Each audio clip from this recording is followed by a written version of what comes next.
نہیں میرے آج کے گیسٹ تو بہت انٹرسٹنگ ہے، لیکن مجھے سمجھ نہیں آ رہی کہ میں انٹروڈکشن کیسے کروں، اتنے سارے کام کرتے ہیں آپ.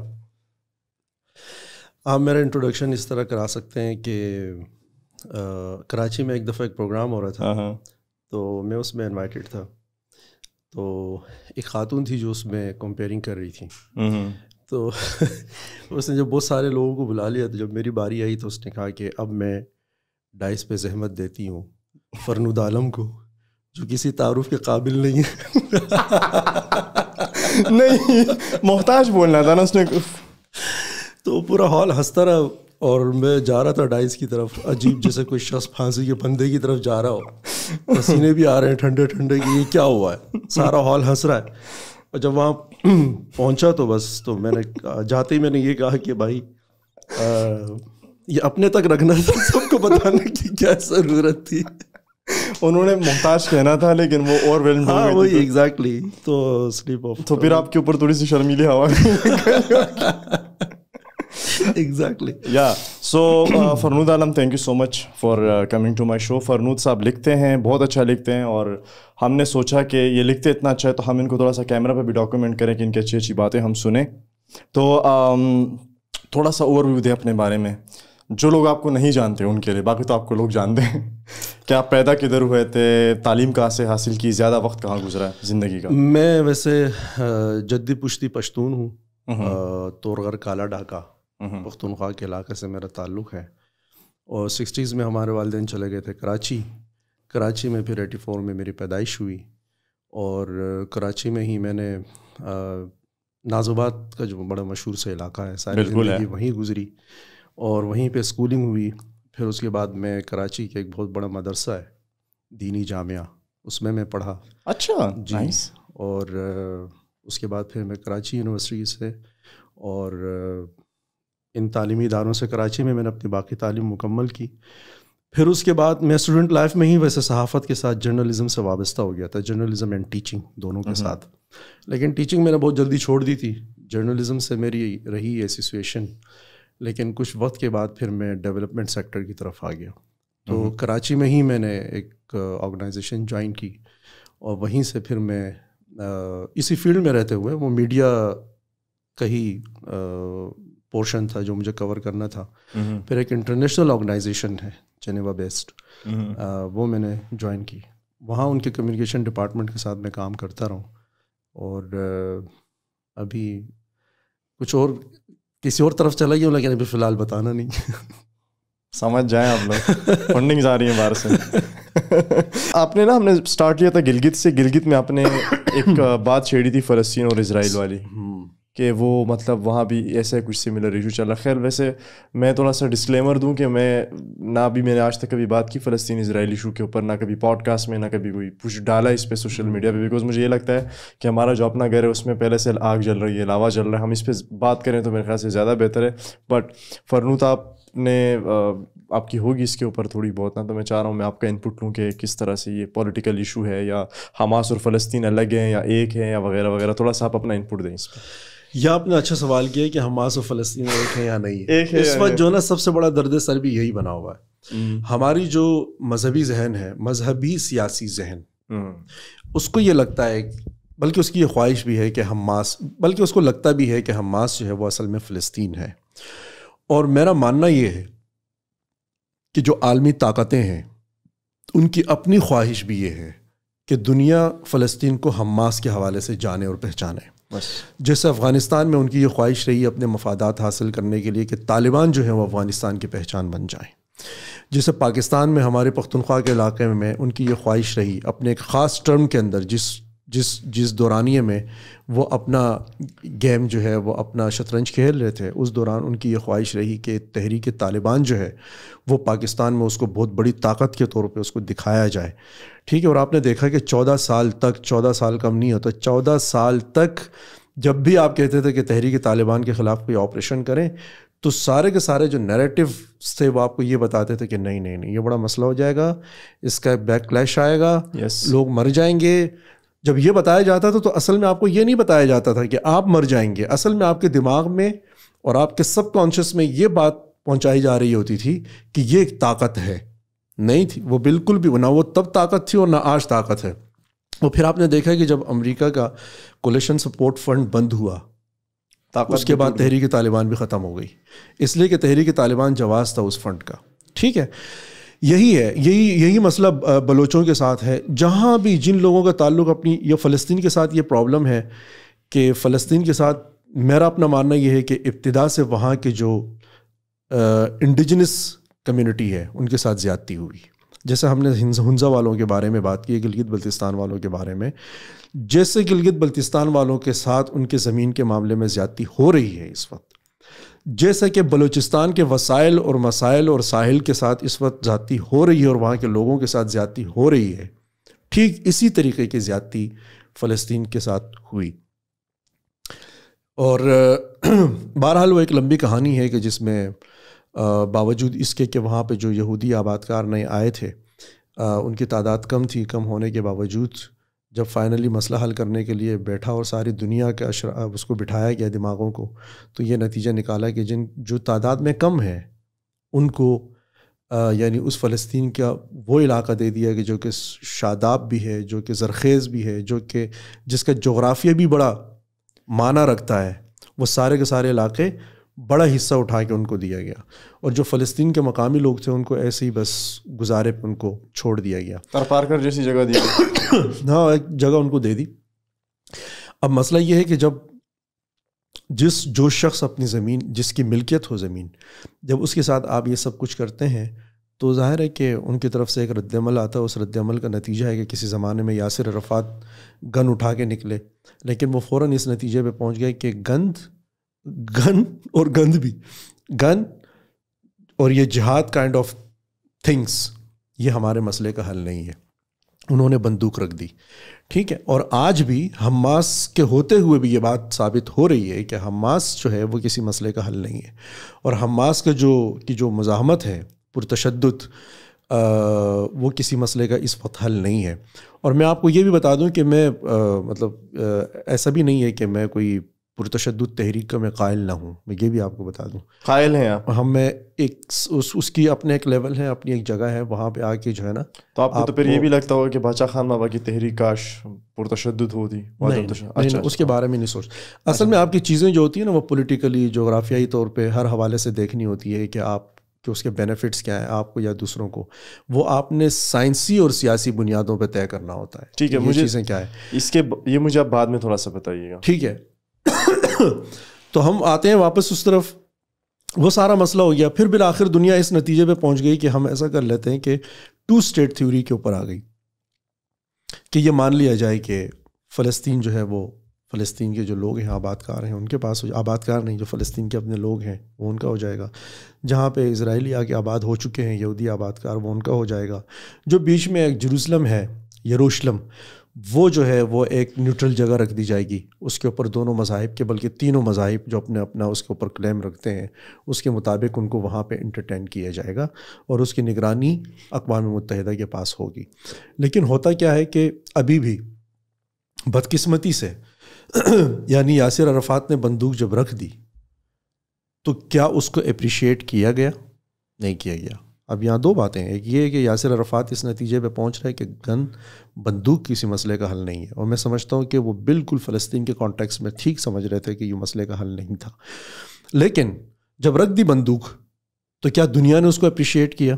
نہیں. کیوں نہیں کیا؟ وہ مجھے ایسا لگتا ہے کہ یعنی دنیا نے حماس کے لیے ہمیشہ اسپیس کریٹ کیا ہے کہ حماس کچھ کرے، حماس کو کچھ کرنے کا موقع ملے. اور جو لوگ پولیٹیکل حل نکالنا چاہتے ہیں اس مسئلے کا، ابھی آپ نے دیکھا کہ جب ڈونلڈ ٹرمپ تھے پریزیڈنٹ امریکہ کے، اس دوران کیا ہوا؟ ایک ٹویٹ انہوں نے جاری کر دی کہ ہم ایمبیسیاں جو ہے وہ جیروزلم کی طرف منتقل کر رہے ہیں. اب یہ انٹرنیشنل لاء کے خلاف بات تھی. یعنی یہ اس بات کے خلاف کہ پوری دنیا نے جو ایک بات ایک جگہ بیٹھ کے دماغوں نے طے کی ہے، آپ اس کے اگینسٹ جا رہے ہیں. پھر آپ کو یاد ہوگا پاکستان میں آسمہ جہانگیر اور آئی رحمان جیسے لوگوں نے ڈونلڈ ٹرمپ کے خلاف باقاعدہ اس کے خلاف مزاحمت کی اور اس کو انہوں نے کنڈیم کیا. لیکن کہنے کا مقصد وہی ہے کہ ان چیزوں کو اپریشیٹ کیا جاتا ہے. یعنی انٹرنیشنل لاء جو ہے نا، پھر اس میں یہ بڑا پرابلم ہے کہ آپ کی دنیا کے جو قوانین ہیں اس میں مجھے یہ بھی فیل ہوتا ہے باقاعدہ طور پہ کہ وہ قوانین بھی جو ہیں وہ بڑے ہاسٹیج قسم کے قوانین ہیں. وہ طاقتور کے مفادات، طاقتور اس کو چاہتا ہے اس کو منہ کے ناک بنایا ہوا اپنے مفاد میں اس کو استعمال کرتا ہے، اور اگر اس قانون کے اندر وہ کوئی تبدیلی نہ کر پائے تو اس قانون کے بالکل اگینسٹ بھی جاتا ہے. جیسے ابھی اسرائیل گیا، اسرائیل نے ہاسپٹل پہ بمباری اس نے کی، ہزاروں بچے اسرائیل نے مارے، ریفیوجی کیمپس اسرائیل نے اڑا دیے. اس نے نہ عبادت گاہیں دیکھی ہیں، اس نے نہ زمین دیکھی ہے، اس نے نہ ایمبولینسز دیکھی ہیں. آپ تصویریں اٹھائیں، ایمبولینسز کو بختربند گاڑیوں نے آگے پیچھے سے گھیرا ہوا ہے. ٹھیک ہے، سوال یہ ہے کہ تواتر کے ساتھ یہ سب کچھ ہو رہا ہے، اور صرف اس لیے ہو رہا ہے کہ آپ کہہ رہے ہیں کہ حماس نے ہم پر حملہ کیا ہے تو ہم اس کے اوپر جو ہے اپنا ری ایکشن دکھا رہے ہیں. یہ کون سا ری ایکشن ہے بھائی؟ حماس نے بہت غلط کام کیا ہے، اور میں آپ کو تو پتہ ہے، میں تو مطلب حماس کے تو وجود سے ہی مجھے بڑے مسئلے مسائل ہیں. لیکن سوال یہ ہے کہ انٹرنیشنل لاز کہاں تھے؟ جنیوا کنونشنز اس وقت کہاں تھا جب یہ سارے مسئلے مسائل چل رہے تھے؟ وار کے بھی قوانین ہیں، بالکل ضابطے قوانین ہیں، موجود ہیں. جی جی جی، ایوری تھنگ. یہاں تک کہ جو شخص جنگ کے اندر براہ راست شریک نہیں ہے اس کے بھی اپنے رائٹس ہیں، چاہے وہ ہاسپٹل میں ہو یا نہ ہو. لیکن یہ تو میں آپ کو کہہ رہا ہوں کہ یہ تو آپ نے حد ہی کر دی کہ آپ ڈائریکٹ آبادیوں پہ حملے کر رہے ہیں، اور آپ ہاسپٹل میں جو مریض پڑے ہوئے ہیں، ہاسپٹل جو ہے نا آپ نے تباہ و برباد کر دی ہے. اور پھر اس کے بعد ہاسپٹل میں آکسیجن ختم ہے، ہاسپٹل میں آکسیجن نہیں پہنچ پا رہا، اور جو آکسیجن آنے کے لیے راستے ہو سکتے ہیں آپ نے وہ راستے بند کیے ہوئے ہیں. آپ یہ بھی کہہ رہے ہیں کہ بھائی ہم ماریں گے بھی، ہم رونے بھی نہیں دیں گے، اور ان کا خون پسینہ صاف کرنے کے لیے ہم باہر سے کوئی امداد بھی نہیں آنے دیں گے.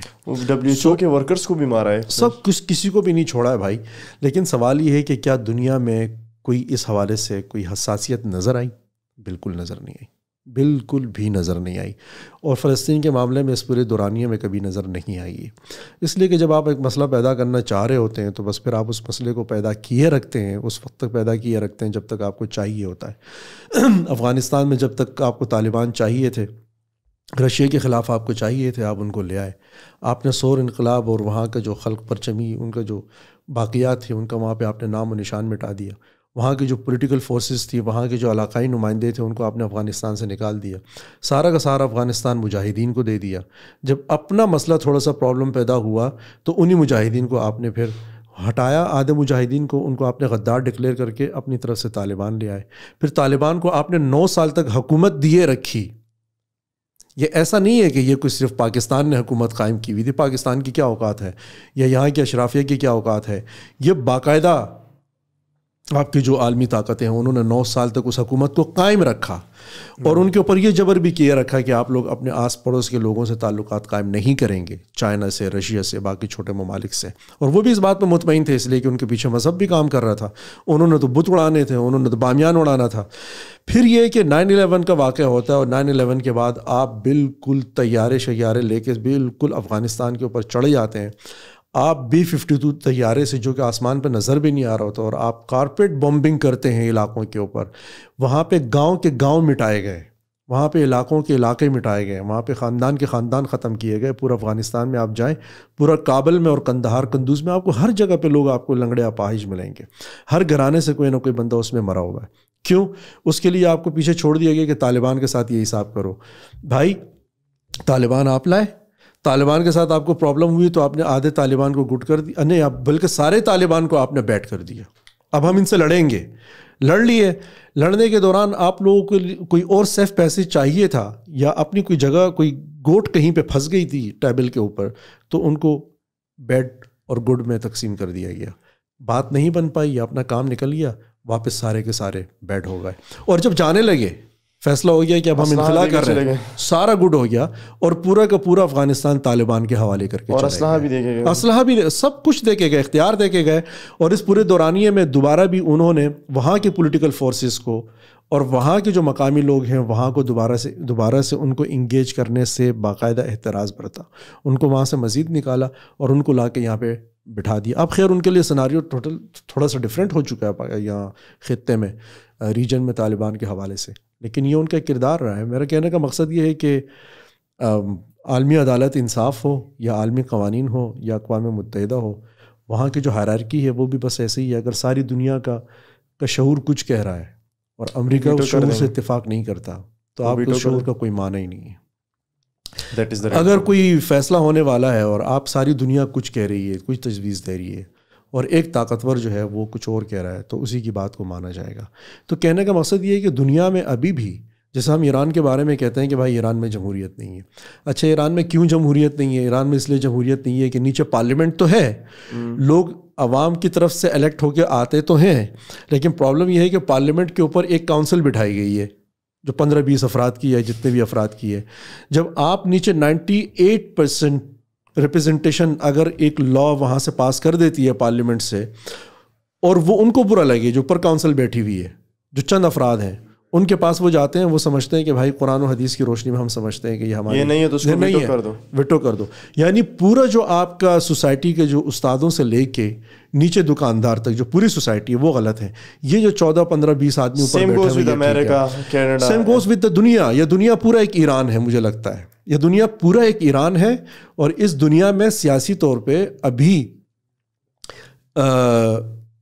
طاقت کو ہی دلیل کی حیثیت حاصل ہے, طاقت کو ہی دلیل کی حیثیت حاصل ہے. تو یہ جو آپ فلسطین اور اسرائیل کے مسئلے میں, میں تھوڑا چاہوں گا, ایک تو پاکستانیوں کو بالکل بھی نہیں پتا کہ ویسٹ بینک کیا ہے, مطلب ان کو پتہ ہی نہیں کہ ویسٹ بینک کیا ہے, یروشلم ہے کیا ہے, یہ کدھر ہے, وغیرہ وغیرہ.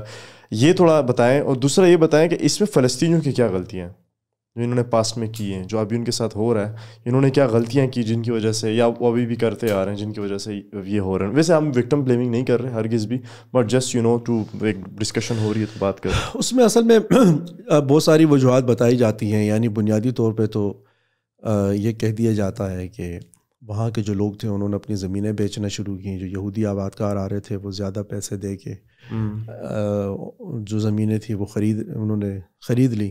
جب خرید لی تو آف کورس وہ ان کا ایک وہ ہو گیا, ان کی ملکیت ہو گئی, آنرشپ ہو گئی.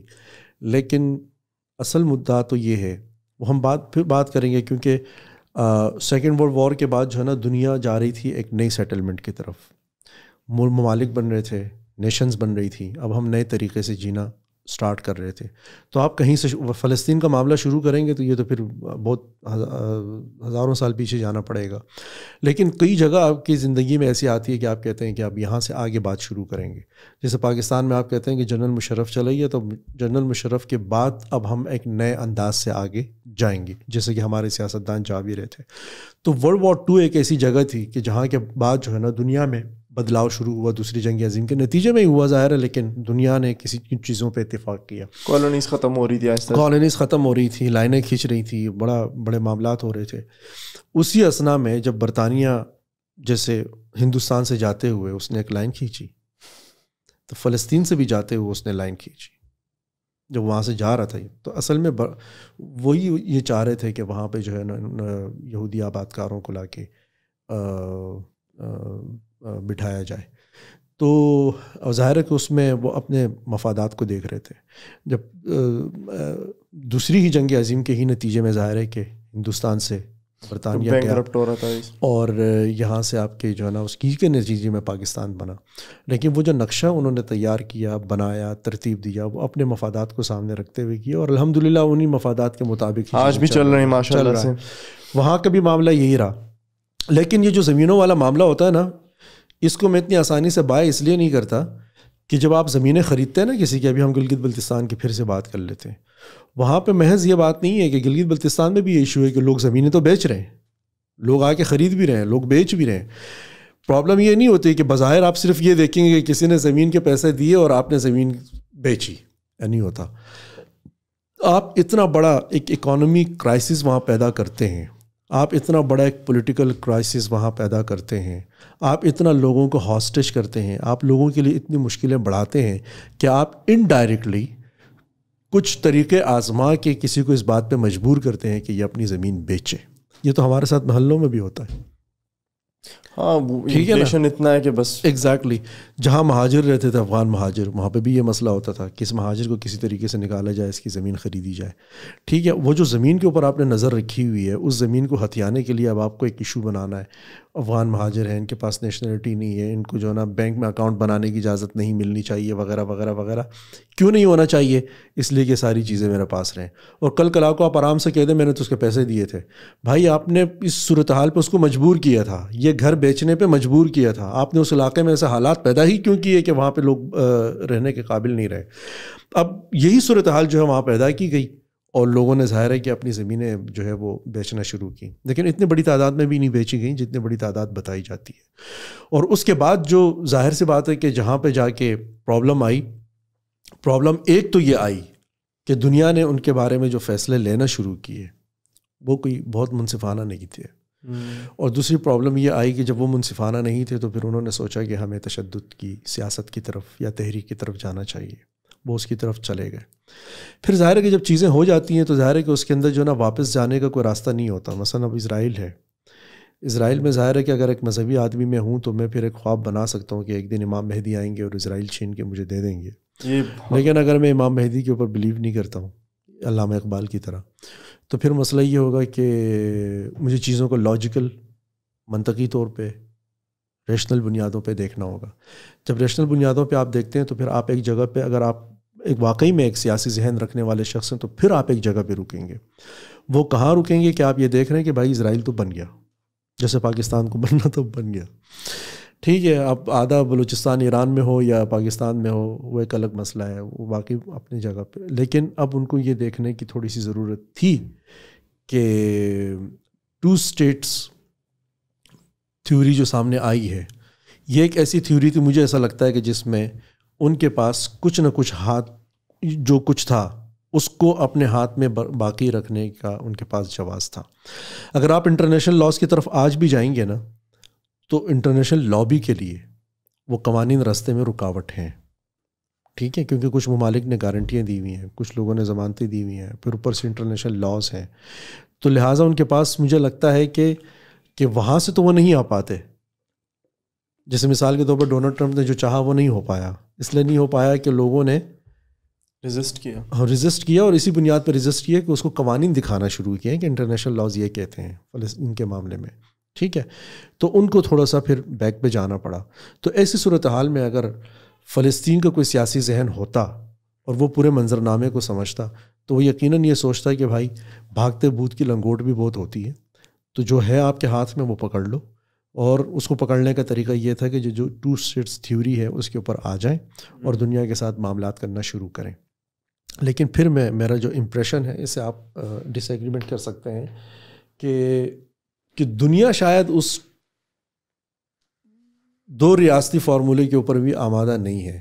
وہ یہ چاہتی ہے، تو چونکہ وہ قانونی راستے سے نہیں آتے تو پھر وہ ایک سپیس پیدا کرتے ہیں حماس کے لیے.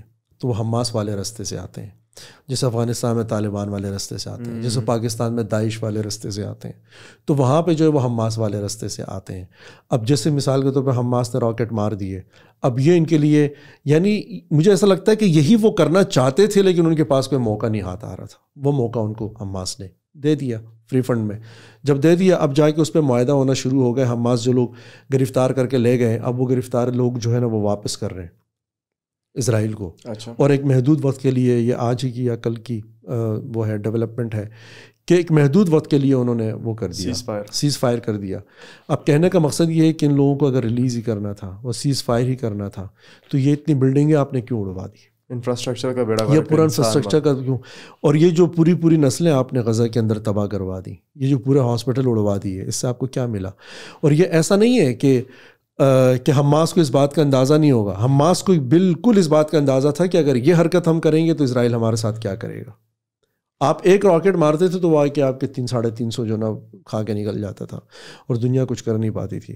اور اس حالت میں کہ آپ سینکڑوں اور ہزاروں راکٹ اٹھا کے جو ہے وہ راتوں رات اسرائیل کے اوپر فائر کر رہے ہیں، تو یہ ایسا نہیں تھا کہ حماس کے دماغ میں نہ ہو. لیکن حماس نے شاید سوچا ہو کہ دنیا شاید اس طرف متوجہ ہو جائے، لیکن نہیں تھی. اسرائیل کو جو چاہیے تو وہ اس نے کر دیا. اور چونکہ آپ نے پہلا اٹیک اس طرح سے کر دیا کہ اس کے اوپر جو نا نیریٹو بلڈ ہونا بڑا مشکل ہو گیا، آپ کی طرف سے مشکل ہو گیا.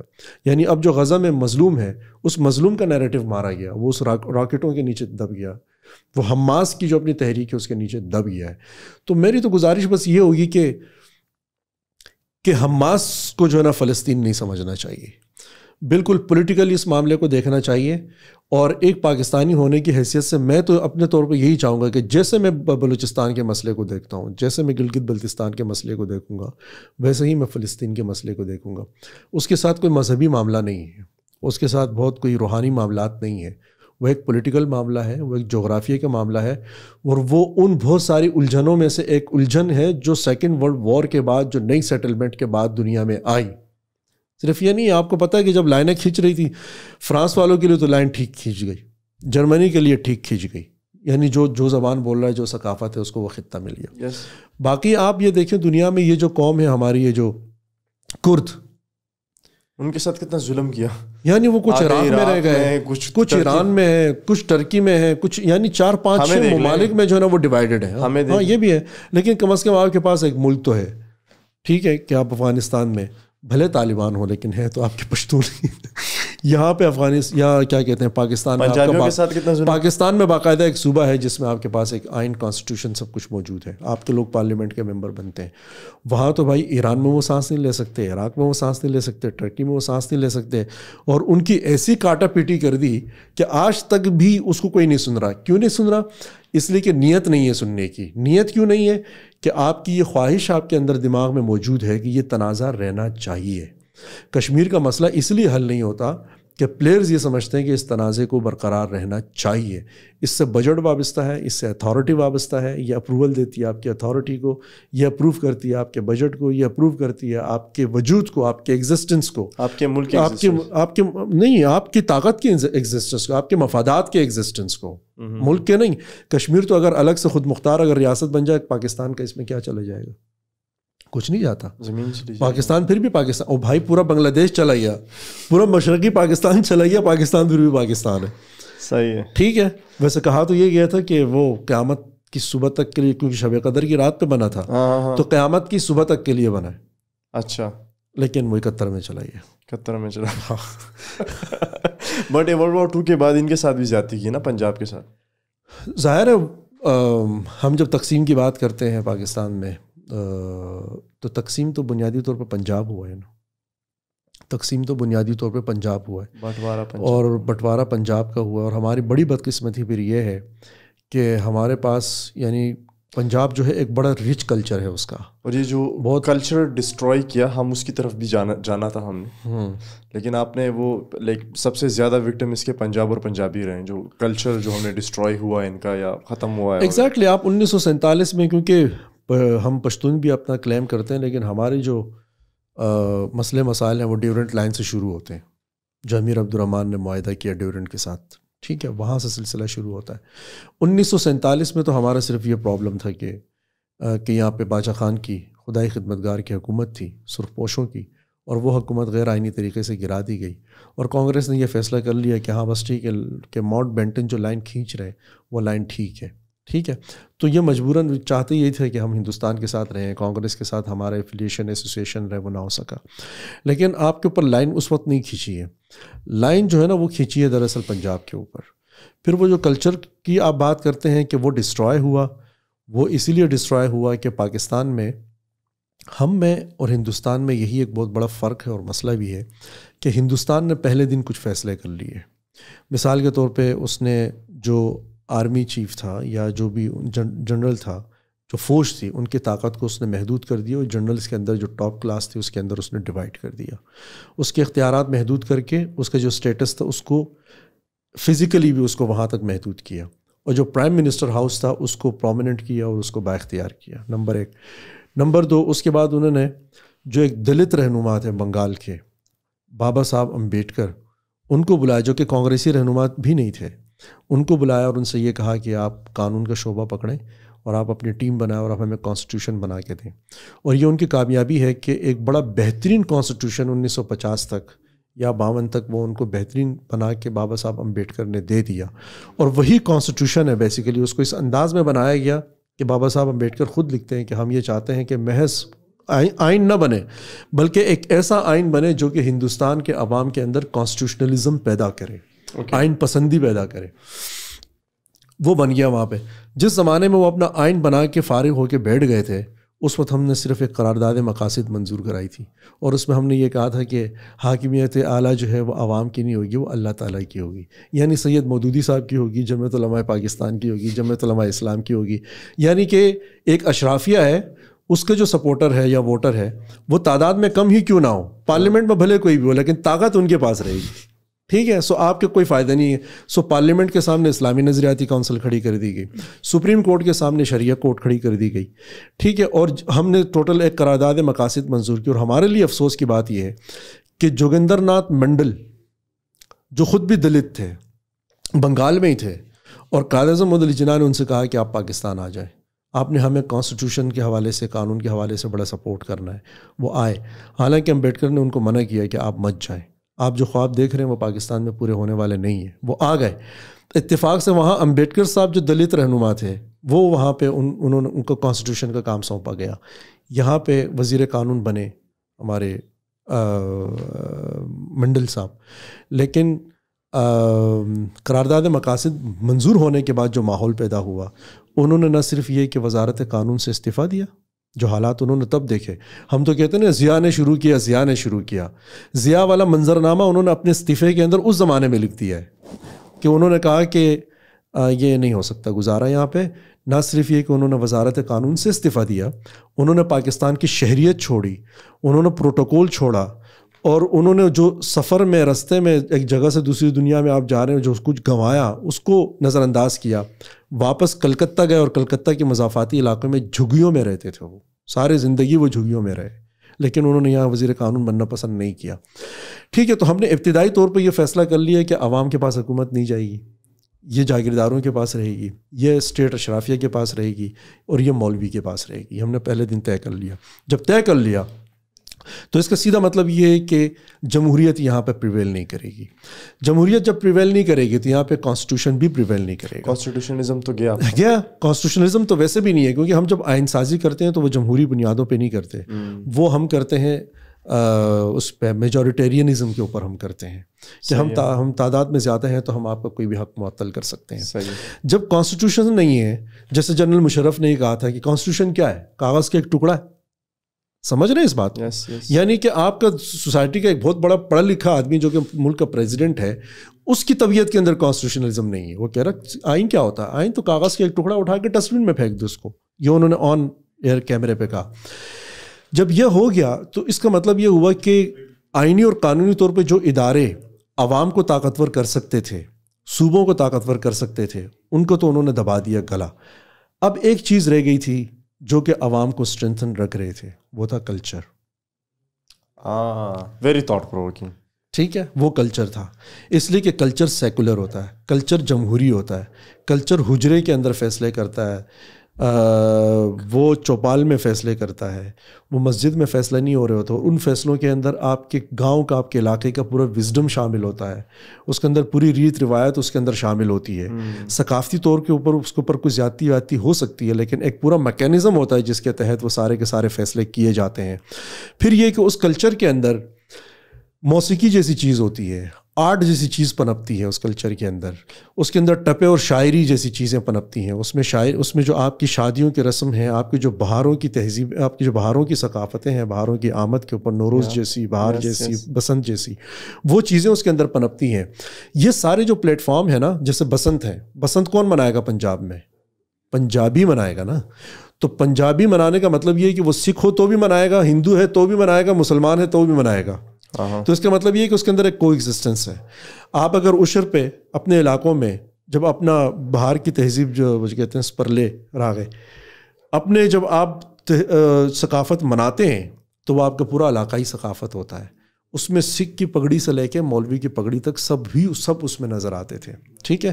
یہ ہمارے سامنے کی بات ہے کہ ہمارے بچپن میں آپ کے گاؤں دیہاتوں کے جو مولویان صاحبان ہوتے تھے وہ ٹپے آ کے گاتے تھے آپ کی شادیوں میں. وہ آ کے آپ کی شادیوں میں آپ کے ساتھ جو نا تھوڑا بہت اتڑ کر لیا کرتے تھے. وہ آپ کا شعر کہتے تھے، وہ اپنے زبان پہ اصرار کرتے تھے، وہ ان جرگوں کو مانتے تھے، وہاں پہ فیصلے کرتے تھے. تو انہوں نے اپنے کلچر کے اندر مزیدار بات یہ ہوتی ہے کہ مسجد ایک طرف ہوتی ہے، حجرہ دوسری طرف ہوتا ہے. یعنی پارلیمنٹ جو ہے وہ سپریم ہوتی ہے اور مسجد جو ہوتا ہے وہ اس کے نیچے ایک ادارہ ہوتا ہے. جیسے پارلیمنٹ ہے، نیچے GHQ ہے. صحیح ہے. ایسے ہی آپ کے گاؤں کے اندر حجرہ ہے, اس کے نیچے مسجد ہے. ٹھیک ہے.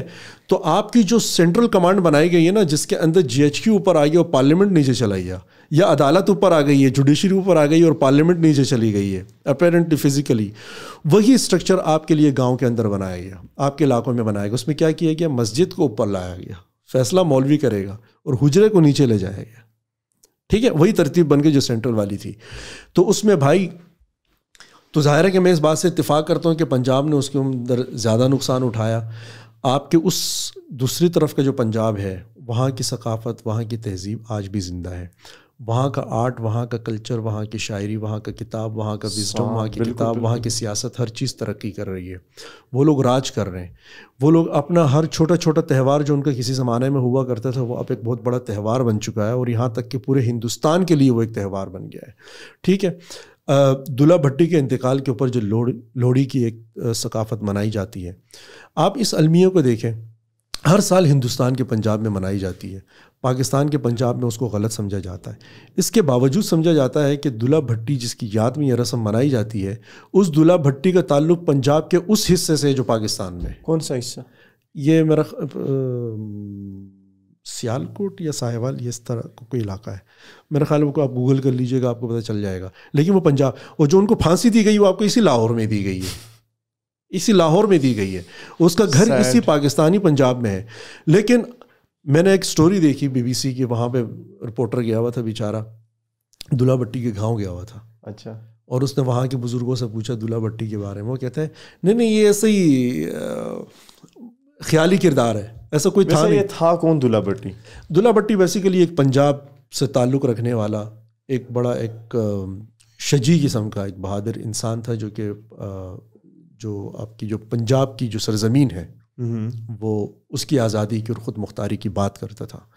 تو اس نے جنگیں لڑی, انگریز کے خلاف بھی لڑی اور مغلوں کے خلاف بھی لڑی. اچھا. دونوں کے خلاف اس نے جنگیں لڑی, اور بڑی اس کے ساتھ جان فشانی کے ساتھ اس نے یہ جنگیں لڑی. اور وہ ظاہر ہے کہ اپنی جو پنجاب کی سرزمین تھی اس کے حقوق کے لیے وہ ایک بڑا حساس قسم کا انسان تھا. لیکن اس کو پھر مار دیا گیا. جب مار دیا گیا تو وہاں سے کہ لوہڑی کی جو ہر سردی میں منائی جاتی ہے. لیکن کہنے کا مقصد ہے ہم کلچر پہ بات کریں, وہ کلچر وہاں سے ختم کیا گیا. اس لیے ختم کیا گیا تاکہ آپ کے ملک کے اندر جو فیصلے ہوں وہ تحریک لبیک یا رسول اللہ کے جو نمائندے آپ کے گاؤں دیہاتوں میں بیٹھے ہوئے وہ کریں. آپ کا جرگہ کیا کہہ رہا ہے اس سے کوئی فرق نہیں پڑتا, لیکن 10 مولوی اٹھے انہوں نے تھانے کو گھیر لیا ہے, اس سے فرق پڑتا ہے. 10 مولوی اٹھے اور انہوں نے جا کے عدالت کو گھیر لیا ہے, اس سے فرق پڑتا ہے. آپ یہ دیکھیں کہ آپ کی اس پارلیمنٹ کے اندر اکثریتی جماعت بیٹھی ہوئی ہے, اس کو لوگوں نے الیکٹ کیا ہوا ہے, وہ وہاں پہ بیٹھے ہوئے ہیں. لیکن ایک تنظیم آتی ہے اور یہاں پہ فیض آباد کو بلاک کر دیتی ہے, جو جہاں سے 5 سڑکیں نکلتی ہیں مختلف شہروں کی طرف. ٹھیک ہے, وہاں بیٹھ جاتے ہیں. کیا کہتے ہیں, ہمیں یہ وزیر قانون منظور نہیں ہے. پریشر گروپ, ہمیں یہ وزیر قانون منظور نہیں ہے, ہم نے اس کا دین ایمان چیک کرنا ہے. اور ریاست کو, اور آپ ان کو دیکھیں, یہ وہی چیز و قرارداد مقاصد کے نتیجے میں قائم کی گئی. بیسیکلی یہ دن دکھانا تھا اصل میں قرارداد مقاصد نے, کہ آپ پارلیمنٹ میں جتنے بھی بیٹھ جائیں آپ طاقت میں نہ ہو, یہ طاقت میں ہو. تو وہ جو سارا معاملہ چل رہا تھا تو اس میں ریاست اس سڑک پہ بیٹھی ہوئے لوگوں کو فیسیلیٹیٹ کر رہی ہے, ایک آئینی ادارے کو نہیں فیسیلیٹیٹ کر رہی.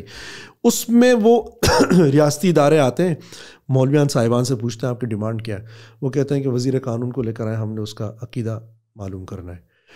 اس وزیر قانون کو, یہ شرمناک بات ہے ہمارے لیے بہت زیادہ, اور بہت زیادہ دکھی کر دینے والی بات ہے کہ اس وزیر قانون کو لا کے 4 مولویوں کا انتخاب ہوتا ہے, ان کو لے جا کے ایک کمرے میں بٹھایا جاتا ہے اور وزیر قانون کو اس کے سامنے پیش کیا جاتا ہے. وزیر قانون ان کو اپنے عقیدے کے حوالے سے وضاحت دیتا ہے. وہ بیچارہ اتنا مجبور تھا کہ وہ اپنی پرانی حج اور عمرے کی تصویریں اٹھا کے فیس بک پہ ٹویٹر پہ ڈال لیتا تاکہ لوگوں کو میرے اوپر دین ایمان بڑھے. جب وہ اپنا عقیدہ پیش کر کے چلا جاتا ہے تو وہ 4 مولوی یہ فیصلہ کرتے ہیں کہ ہم وزیر قانون کی وضاحت سے مطمئن نہیں ہیں. تو ریاستی ادارے ان سے پوچھتے ہیں کہ اب آپ کو کیا چاہیے. وہ کہتے ہیں کہ ہمیں استعفیٰ چاہیے, اور ریاستی ادارے جا کے اس وزیر قانون سے استعفیٰ لیتے ہیں اور لا کے تحریک لبیک کو دے دیتے ہیں. یہ کیا منظرنامہ ہے. یہی چیز اسٹرینتھن کرنے کی کوشش ہو رہی ہے, بلکہ ہو کیا رہی ہے, ہو چکا ہے. اب تو چیزیں ہاتھ سے نکل گئی ہیں آپ کے. کہاں ہے کلچر آپ کا, آپ کون آپ کے فیصلے مانتا ہے, کون آپ کی بات مانتا ہے. کون؟ آپ صرف آپ بھی پشتون ہیں، میں بھی پشتون ہوں، اگر ہم پنجاب سے نکل آئیں اس طرف آئیں مجھے بتائیں پنجاب کی بھی اگر بات کریں، پنجاب کا تھیٹر کدھر گیا؟ پنجاب کا آرٹ کدھر گیا؟ یہاں پہ جو رنجیت سنگھ نے مغل دربار، یہ جو اپنا ایک دربار قائم کیا ہوا تھا، آپ کے سارے، آپ کو پتہ ہے کہ 1947 کی ہجرت کے بعد جو کلاسیکی گھرانے تھے ٹاپ کلاس، وہ پاکستان میں رہے، کیونکہ لاہور میں تھے وہ، یا آس پاس کے علاقوں میں تھے، سب یہاں تھے. وہاں پہ تو بہت کم چیزیں رہیں، لیکن اس کے باوجود کلاسیکی موسیقی میں ہندوستان اوپر چلا گیا، اور پاکستان میں وہ جو خاندان تھے اور اس کے جو لوگ تھے وہ سارے یعنی ایڑیاں رگڑ رگڑ کی دنیا سے چلے گئے. ابھی کچھ سال پہلے استاد فتح علی خان ہندوستان میں ہوتے تو آپ کو کیا لگتا ہے کہ وہ کیا چیز ہوتے ہیں؟ لیکن استاد فتح علی خان اپنے آخری سالوں میں صرف بھیک مانگتے مانگتے دنیا سے چلے گئے. اور ہم جو پروگریسو بنتے ہیں اس کے اوپر سوشل میڈیا پہ یا ڈیجیٹل میڈیا پہ، ہم نے بھی ان کو نوٹس نہیں لیا ان کے جانے کا. مہدی حسن خان اس دنیا سے کس طریقے سے گئے؟ ٹھیک ہے آپ ان کی ذاتی اس میں کر سکتے ہیں اعتراضات کے، ان کو جو اتنا بڑا پیسہ ملا اس کو انہوں نے کیوں نہیں خیال رکھا وغیرہ وغیرہ، لیکن بات یہ ہوتی ہے کہ بات پوری پکچر کو آپ ٹوٹیلٹی کے اندر جا کے دیکھتے ہیں. اسی طریقے سے آپ کے جو شوکت نیازی، جو جن کا مطلب فوک سنگر، اتنا شدید فوک سنگر کہ جس کا کوئی حساب نہیں ہے، اس کا انتقال ہوا انتہائی قسم پرسی کے عالم میں. آپ کے جو تھیٹر سے وابستہ لوگ تھے سارے اسی طریقے سے اڑیاں رگڑتے رگڑتے چلے گئے. آپ کے پشتونخوا میں آپ کو لگتا ہے کہ یہ ویسے ہی ہو گیا تھا کہ متحدہ مجلس عمل آپ کے صوبے میں آتی ہے اور حکومت کرتی ہے اور ایک نوٹیفیکیشن جاری کرتی ہے اور کہتی ہے کہ کلچرل سینٹر کو بند کیا جائے، اور جب کلچرل سینٹر بند ہوا تو اس کے نتیجے میں آپ کے سارے آرٹسٹ بھوکے مرے، ان کو پشاور چھوڑنا پڑا، ان کو اسلام آباد میں آ کے مونگ پھلیوں کی ریڑیاں لگانی پڑی اور کباب کی دکانیں کھولنی پڑی، ان کو نیو یارک میں جا کے ان کو چپلی کباب بیچنے پڑے. آپ کا ہارون بادشاہ کدھر ہے؟ پراگ میں. کن حالات میں گئے؟ آپ کے جو سردار ٹکر ہیں وہ کدھر ہیں؟ امریکہ میں. آپ کے جو باقی مطلب جو سوات کے جو آپ کے آرٹسٹ ہیں، نازیہ مار دیے گئے، وہ سارے کے سارے وہ سارے چلے گئے. اور جو پشاور میں وہ جو ان کے جو انسٹرومنٹس تھے وہ جو جلائے گئے ان کے آنکھوں کے سامنے، وہ چلے گئے. آپ کے تم چلے آؤ تمہیں پہاڑوں کی قسم، شان محسود کے والد صاحب سکر میں رہے بیچارے. ٹھیک ہے. اور کن حالات میں وہ وہاں سے آئے؟ وہ پشاور آئے، پشاور میں بھی ان کو تھریٹ ملتا ہے، وہ اسلام آباد آتے ہیں، وہاں پہ بھی ان کو گاڑی کی ونڈ اسکرین کے اوپر پرچی ملتی ہے، اور پھر اس کے بعد کہتے ہیں کہ وہ پراسرار طور پہ اپنے کمرے میں ہلاک ہو گئے، پراسرار طور پہ ہلاک ہو گئے. یہ پراسرار ہلاکتیں نہیں ہوتی ہیں، وہ سوسائڈل کو بھی اس کے ساتھ ملا رہے ہیں، یہ پراسرار نہیں ہوتی ہے. پورا آپ کا نظام اور پورا آپ کا اسٹیٹ میکینزم وہ سب مل کے آپ کو مار رہا ہوتا ہے. یہ میں وہ زمینوں کے ساتھ بھی ملا رہے ہیں جو فلسطین میں لوگ بیچنے پہ مجبور ہوئے، یا گلگت بلتستان میں بیچنے پہ مجبور ہوئے، یا وہ لوگ جو اپنا بلوچستان چھوڑنے پہ مجبور ہوئے، یا ہمارے فاٹا کے علاقے چھوڑنے پہ مجبور ہوئے. آپ وہ حالات پیدا کرتے ہیں جس کے نتیجے میں لوگ جو ہے نا یہاں تک پہنچ جاتے ہیں کہ وہ، اور پھر ظاہر سی بات ہے کہ لوگوں نے کہاں جا کے پناہیں لی جب کچھ نہیں بچا؟ تبلیغی جماعت میں. تبلیغی جماعت، کیونکہ آپ کو یہ بتایا جاتا تھا کہ بھائی ادھر جائے. آپ کے کتنے سنگر ہیں جو پرانے اتنے اچھے سنگر تھے ابھی تبلیغی جماعت میں آپ کے پشتون علاقوں سے چل رہے ہیں؟ وائی؟ اس لیے کیونکہ آپ نے ان کے لیے اسپیس اتنا ختم کیا کہ ان کو لگا کہ یار اب تبلیغی جماعت میں جا کے واپس آؤں گا تو سوسائٹی میں ہمارے لیے ایکسیپٹنس بڑھے گی. ایگزیکٹلی. آپ کو سوشل اپروول چاہیے ہوتا ہے. جو آپ کے سنگرز تبلیغی جماعت کی طرف نہیں بھی آ رہے، ان کو پاکستان میں ایک بات کا احساس ہے. مثلاً آپ کے یہاں کے پنجاب میں یا پاکستان میں رقاصہ تو یہاں بھی ہوتی ہے، گانے والے تو یہاں بھی ہوتے ہیں، لیکن ان کے پرفارمنس ویسے کیوں نہیں ہوتی ہے جو کہ ہندوستان والے کی پرفارمنس ہے؟ اس میں ایک روحانی مسئلہ ہے. وہ یہ ہے کہ یہاں پہ جو گانے والا شخص ہے اس کو یہ پتہ ہے کہ یہ آڈینس مجھے ٹھیک نہیں سمجھتی، یہ میوزک یہ سمجھتا ہے کہ یہ ہمارا کلچر نہیں ہے. اس کو لگتا ہے کہ اس میوزک کو مذہب کی میزان میں تولنا چاہیے. لیکن ہندوستان میں جب کوئی اپنا آرٹ پیش کر رہا ہوتا ہے تو سامنے والا جو شخص بیٹھا ہوا ہے اس کے لیے موسیقی محض ایک آرٹ نہیں ہے، موسیقی اس کے لیے ایک بالکل اس کے مذہب کا بھی حصہ ہے. وہ اس کا اوڑھنا بچھونا ہے، وہ اسی کے ساتھ اپنی صبح کرتا ہے، اسی کے ساتھ اپنی رات کرتا ہے. تو وہ اپنے طبلہ نواز کو جو ہے وہ بھگوان کی طرف پوچھتے ہیں. اب استاد ذاکر خان کی کبھی نکالیں ویڈیوز کہ جب وہ کسی محفل میں جب وہ پبلک میں جاتے ہیں تو پبلک کس طریقے سے ان کے لیے راستہ چھوڑتی ہے اور کس طریقے سے ان کے آگے بچھتی ہے. اور آپ کے جو طبلہ نواز پاکستان میں تھے بڑے بڑے بر صغیر کے، وہ سارے اڑیاں رگڑ کے مر گئے. تو وہ چیز نہیں آ رہی ہوتی. پھر وہ سنگر کیا کرتا ہے جب اس کو نہیں مل رہا ہوتا وہ اپروول آڈینس کی طرف سے؟ چونکہ اس کو پتہ ہے کہ سن تو رہے ہیں، میں کرائے پہ گھر لینے کے لیے چلا جاؤں تو مجھے کوئی مکان نہیں دے گا، اس لیے کہ میراثی ہے، دم دے. تو اس کو مکان نہیں ملے گا, کوئی اس کو اپنے پڑوس میں رکھنا پسند نہیں کرے گا. لیکن بس ہاں ٹھیک ہے. اور اگر وہ خاتون ہو جائے خاص طور سے, پھر تو سوال ہی پیدا نہیں ہوتا. پھر ان کو کیا کرنا پڑتا ہے, ان کو پھر جا کے مجبوراً سال میں یا 2 سال میں ایک نعت پڑھنی پڑتی ہے, رمضان پہ یا رمضان کسی بھی موقع پہ, ربیع الاول پہ, تاکہ وہ نعت پڑھ کے ان کو اندازہ ہو جائے کہ نہیں یار یہ آدمی اتنا بھی برا نہیں ہے. یہ وہ آڈینس کی طرف ایک چیز کمیونیکیٹ کرنا چاہ رہا ہوتا ہے. یا پھر کیا کرتا ہے, یا پھر جا کے وہ مولانا طارق جمیل صاحب جیسے جو کہ بلیک کو وائٹ کرنے کی ایک مشین ہے, ان کے ساتھ آپ ایک سیلفی لے لیں اور ڈال دیں. طارق جمیل صاحب نے آپ کے سر پہ اگر ہاتھ رکھ دیا, آپ کے گناہ دھل گئے, آپ ٹھیک ہو گئے. بس آڈینس آپ کو پسند کرنا شروع کر دے گی. اور تیسرا, آپ عمرہ کرنے لازمی جائیں گے اور آپ نے خانہ کعبہ کو پس منظر میں رکھ کے آپ نے ایک سیلفی لینی ہے اور وہ دکھانی ہے تاکہ آپ کو سوشل اپروول ملنا شروع ہو, تاکہ جب میں آڈینس کے سامنے کھڑا ہوں تو آڈینس کے دل میں میرے لیے ایک رسپیکٹ ہو. لیکن پھر بھی وہ بیچارہ کیا کرے گا جب وہ رسپیکٹ اس کو نہیں ملتی. کچھ لوگ تو اس کو کنٹینیو کرتے ہیں, لیکن جو ہمت ہار جاتا ہے وہ کہتے ہیں کہ یار یہ بڑی سطحی سے معاملات ہیں.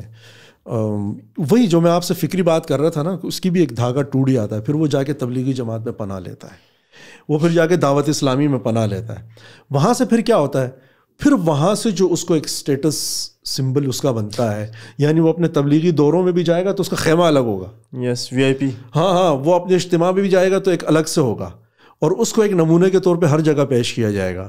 تو ایمبیسیوں سے لے کے, دنیا سے لے کے, اور یہاں کے جو آپ کے جو ڈونرز ہیں پاکستان میں, چندہ دینے والے لوگ, ان تک وہ ایک بڑا زبردست چہرہ بن جاتا ہے اور ایک اپروول بھی آپ کے لیے بن جاتا ہے. تو وہ کہتا ہے کہ یار بس یہ ٹھیک ہے, جس طرف جاؤ. اماں بھی پیار کرنے لگی ہیں, ابا کو بھی اچھا لگنے لگا ہوں, بیوی کو بھی اعتراضات ختم ہو گئے, سسرال کو بھی مسئلہ نہیں رہا, ٹھیک ہے. اور یہ بات ہی کتنی ایک ہٹ کرنے والی ہے کہ بھائی میں نے چھوڑ دیا سب, اتنی محنت ہی ہے وہ. تو کلچرل ڈیزاسٹر جو نا وہ یہاں پہ اس لیے آیا ہے کہ آپ کا جو موسیقی ہے, آرٹ ہے, کلچر ہے, وہ ہارمنی ہے, وہ کو ایگزسٹنس ہے.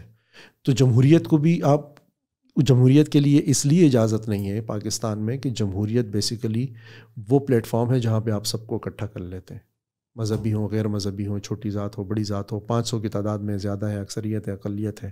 سیکولرزم بھی اس لیے نہیں پنپ سکتا کہ اس کے اندر بھی کوئی ایگزسٹنس ہے اور ہارمنی ہے, ٹھیک ہے. اسی بنیاد پہ میں کہتا ہوں کہ پاکستان میں موسیقی جو ہے اس کا حرام ہونا یہ مذہبی مسئلہ نہیں ہے, یہ سیاسی ہے. اور موسیقی اس لیے جائز نہیں ہے, رقص اس لیے جائز نہیں ہے کہ اس میں ہارمنی ہے, اس کی زبان نہیں ہے, اس کا عقیدہ نہیں ہے, اس کا مسلک نہیں ہے, اس کا مذہب نہیں ہے, ٹھیک ہے. تو وہ میرے اور آپ کے بیچ ایک مشترکہ پلیٹ فارم بنتا ہے جو مجھے اور آپ کو کنیکٹ کرتا ہے. تو ہر وہ جگہ جہاں پہ پبلک کے بیچ کنیکشن پیدا ہونے کے جو چیز ذریعہ بنے گی اس کو ختم کیا جائے گا, اور صرف وہاں پہ پبلک گیدرنگ کی جگہ بنانے کی کوشش کی جائے گا. جمع ہونا بھی ہے اسلام کے نام پہ جمع ہونا بھی ہے, حدود آرڈیننس کے نام پہ جمع ہونا ہے تو حزب ہلبل کے نام پہ جمع ہو, نظریہ پاکستان کے نام پہ جمع ہو, 2 قومی نظریے پہ جمع ہو, اس ٹائپ کے معاشرتی علوم پہ جمع ہو, PTV پہ جمع ہو, ارطغرل الغازی پہ جمع ہو, ابھی الحمدللہ صلاح الدین ایوبی کی بھی فلم آ رہی ہے اس پہ جمع ہو. ان چیزوں پہ اتفاق کریں کیونکہ اس کا اینڈ بینیفیشری کون ہے, اسٹیٹ اشرافیہ, ریاستی اشرافیہ. تو وہ ان چیزوں کو ظاہر سی بات ہے کہ there is no space for any culture in Pakistan.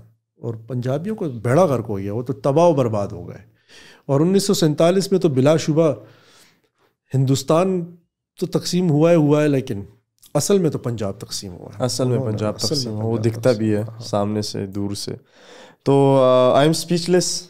اور میں تو آپ کی باتوں میں اتنا گہرا گیا تھا نا کہ وہ ایک ایک چیز میں ویژولائز کر رہا تھا اور میں دیکھ چکا ہوں حقیقت میں. یعنی کہ وہ جو تبلیغ میں جانا سنگروں کا, ہم نے شہنشاہ باچا کو دیکھا, ہم نے شاہ سوار کو دیکھا ہے, پھر چھوڑ کے جانے والوں کو بھی دیکھا ہم نے, وہ ایک شاز خان نام کہتے جنہوں نے قرار راشا گایا تھا, اور اس طرح کا.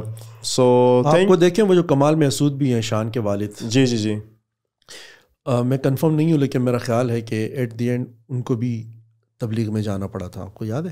نہیں, مجھے نہیں یاد. انہوں نے وہ چلے پہ چلے گئے تھے صرف اپنی جان بچانے کے لیے, لیکن ظاہر ہے کہ انہوں نے چھوڑا نہیں تھا اپنا فن. وہ آئے پھر اسلام آباد میں, پھر مارے گئے.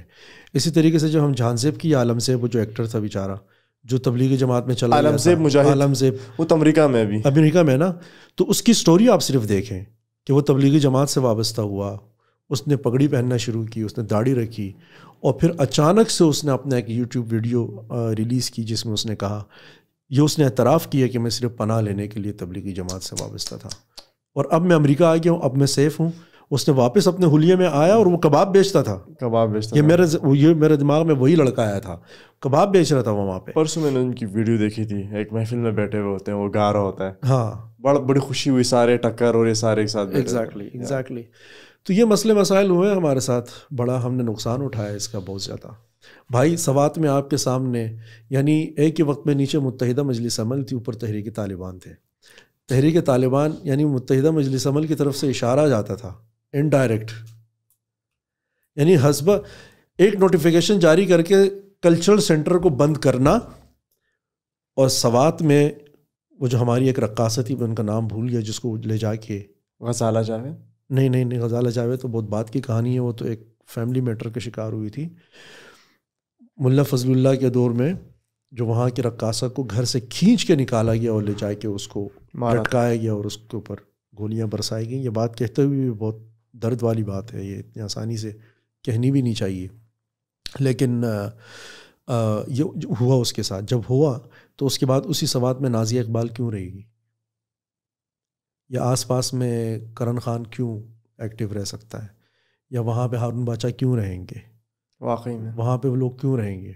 کیونکہ نیچے جو لوگ کہتے ہیں نا کہ ہمیں آئینی اور قانونی راستے سے آ کے شریعت نافذ کرنا چاہتے ہیں. بھائی تو قانونی اور اس میں جو جہادی ہے, دونوں میں فرق کیا ہے؟ کلچرل سینٹر آپ نے بند کیا, BCوں کو آپ نے بھوکا مار دیا, ان کی زندگی تباہ کر دی, تھیٹر بند کر دیا, اور اوپر سے اسلامی نظریاتی کونسل نے بھی جاری کر دیا کہ آپ اسکلپچرز نہیں بنا سکتے, اور ریکمنڈیشن دے دی اس کو. تو کہنے کا مقصد یہ کہ وہ جو غالب کہتا ہے نا کہ اصل میں دونوں ایک ہیں, قید حیات و بند غم, قید حیات و بند غم, دونوں ایک ہیں. آپ کے آرٹیکلز کے بارے میں جو ہے نا وہ دیکھے بھی تھے میں نے سرسری, اور آپ نے بات بھی ذکر بھی کیا تھا اس کا. یہ جو ہنزا پہ آپ نے کافی اچھا لکھا ہے, وہاں پہ جو سوسائڈ ہے, ریٹ بھی بڑھ رہا ہے, لوگ خودکشیاں کر رہے ہیں, وہ تھوڑا سا اس اسپیکٹ کو تھوڑا سا میں چاہوں گا کہ ہم اس پہ بات کریں. یہ تو بڑی لمبی کہانی ہو جائے گی.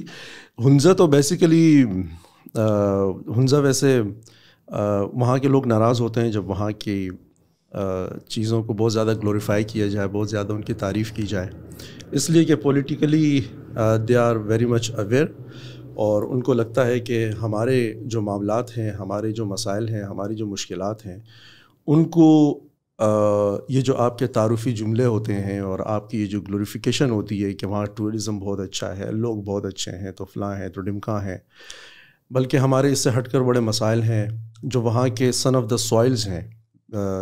صرف ہنزا کے نہیں, میں پوری گلگت بلتستان کی بات کروں گا. جو اس زمین سے جڑے ہوئے لوگ ہیں یا اس زمین سے اگے ہوئے لوگ ہیں, ان کے بڑے ڈفرینٹ مسائل ہیں. زندگی کا مسئلہ ہے, اور وہ اس کو ایک سرزمین بے آئین کہا جاتا ہے جس کا کوئی کانسٹیٹیوشن نہیں ہے, ایک ڈسپیوٹیڈ علاقہ ہے, اور وہاں پہ جن لوگوں کو اختیار دیا جاتا ہے وہ سب سے بے اختیار لوگ ہوتے ہیں. ان کے مقابلے میں جو لوگ جرگوں میں بیٹھتے ہیں, جو اپنے گلی کے کونے پہ بیٹھ کے صبح جو بابا جی اخبار پڑھ رہے ہوتے ہیں, وہ اس کے مقابلے میں زیادہ ایک انفلوئنس رکھنے والے یا اختیار رکھنے والی شخصیت ہوتے ہیں. پھر وہ جو وہاں پہ فرقہ واریت پلانٹ کی گئی باقاعدہ سوچے سمجھے منصوبے اور سازش کے تحت, ان کو لگتا ہے کہ یہ والا جو مصیبت ہماری طرف لائی گئی ہے, یہ لوگوں کو اس کے بارے میں علم نہیں ہے. لوگوں کو صرف یہی بتایا جاتا ہے کہ پہاڑ بڑے اچھے ہیں, پانی بڑا خوبصورت بہتا ہے, عطاباد جھیل ہے. عطاباد جھیل کے بارے میں لوگ جانتے ہیں کہ پانی اس کا نیلا ہے, اس کے اوپر بوٹ چلتی ہے, اس کے آس پاس بڑے خوبصورت ہوٹل ہیں, وہاں پہ جس طرف سے بھی آپ سیلفی لیں تو اس خوبصورت ہی آتی ہے. لیکن ان کا سوال ہم سے یہ ہوتا ہے کہ کیا آپ عطاباد کے بارے میں یہ بات بھی جانتے ہیں کہ عطاباد جو ہے یہ دراصل ہنزا کا ایک بہت بڑا سانحہ ہے, وجود میں کیسے آیا؟ جی ہاں, وجود میں کیسے آیا, کتنی بڑی قیامت وہاں پہ گزری, جہاں پہ اب جا کے لوگ تفریح کرتے ہیں. یہاں پہ لوگ بستے تھے, ایگزیکٹ اسی جگہ پہ بستے تھے. یہاں پہ لوگوں کے گھر تھے, وہ ختم ہو گئے, وہ دربدر ہو گئے, اور اس کے بعد جن لوگوں نے ان کے رائٹس مانگے ان کو جیلوں میں جانا پڑا بڑا لمبا ٹائم. بابا جان کا نام آپ نے سنا ہوگا کہ ان کی جو گرفتاری تھی, ظاہر اس میں اور بھی بہت ساری ان کی سیاسی نظریات اور خیالات اپنی جگہ پہ, لیکن انہوں نے اور ان کی جماعت نے بیسیکلی اس مسئلے کو اٹھایا تو بہت لمبے وقت کے لیے انہوں نے اس چیز کی کاسٹ جو ہے وہ پے کی. تو وہ یہ جاننا چاہتے ہیں کہ کیا پاکستان کو ہمارے اس المیہ کے بارے میں بھی پتہ ہے, کیا پاکستان اس بارے میں جانتا ہے کہ یہ جو آپ ہمیں بڑا خوش اور بڑا اچھا دیکھتے ہیں, کہ آپ لوگوں نے کبھی یہ بھی جاننے کی کوشش کی ہے کہ ہمارے ہاں لوگ خودکشیاں کیوں کر رہے ہیں؟ کیا آپ لوگ یہ بھی جانتے ہیں کہ ہم جس زمین کے اوپر رہتے ہیں اس زمین کے اوپر سے ہمارا اختیار مکمل طور پہ ختم ہو چکا ہوا ہے؟ کیا یہ پاکستان بھر سے آنے والے لوگ اس چیز کے بارے میں جانتے ہیں؟ ان کا ہم سے وہ لوگ یہ بھی ہم سے جاننا چاہتے ہیں اور پوچھنا چاہتے ہیں کہ ہمارے علاقوں میں دیگر یعنی بڑے شہروں سے آنے والے جو لوگ ہیں ان کے آنے کی وجہ سے یہاں جو ایک بہت بڑا کلچرل ڈیزاسٹر آ رہا ہے، ایک کلچرل ڈیزاسٹر آ رہا ہے. یعنی پاکستان کے باقی علاقوں میں تو الحمدللہ کلچر ختم کر دیا گیا نا، اور اگین آئی وڈ سے کہ وہ بھی بہت سوچے سمجھے منصوبے کے تحت ختم کیا گیا. اگر آپ پوچھیں گے کیوں تو وہ پھر میں لیٹر آن آپ کو بتا دوں گا، میں اس کو ایکسپلین کر دوں گا اپنے اس میں خیالات میں. لیکن وہ یہ جاننا چاہتے ہیں کہ اس کلچرل ڈیزاسٹر کا بھی کسی کو علم ہے کہ یہ یہاں پہ اس کا ہم کتنا بڑا نقصان اٹھا رہے ہیں.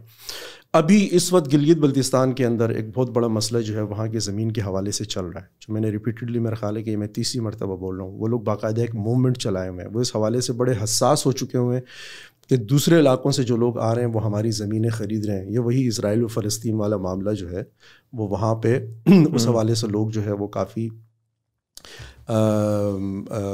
وہ ہو گئے ہیں، وہ سینسٹیو ہو گئے ہیں. تو وہ پوچھتے ہیں کہ بھائی آپ کے اخباروں میں ہمارے یہ جو کیا کہتے ہیں اس کو، یہ جو سرخی پاؤڈر والے معاملات ہیں، یہ جو کاسمیٹک ہے، ہمارا جو میک اپ ہے، اس کے علاوہ بھی آپ کو کچھ پتہ چلتا ہے یا بس صرف یہی بتایا جا رہا ہے؟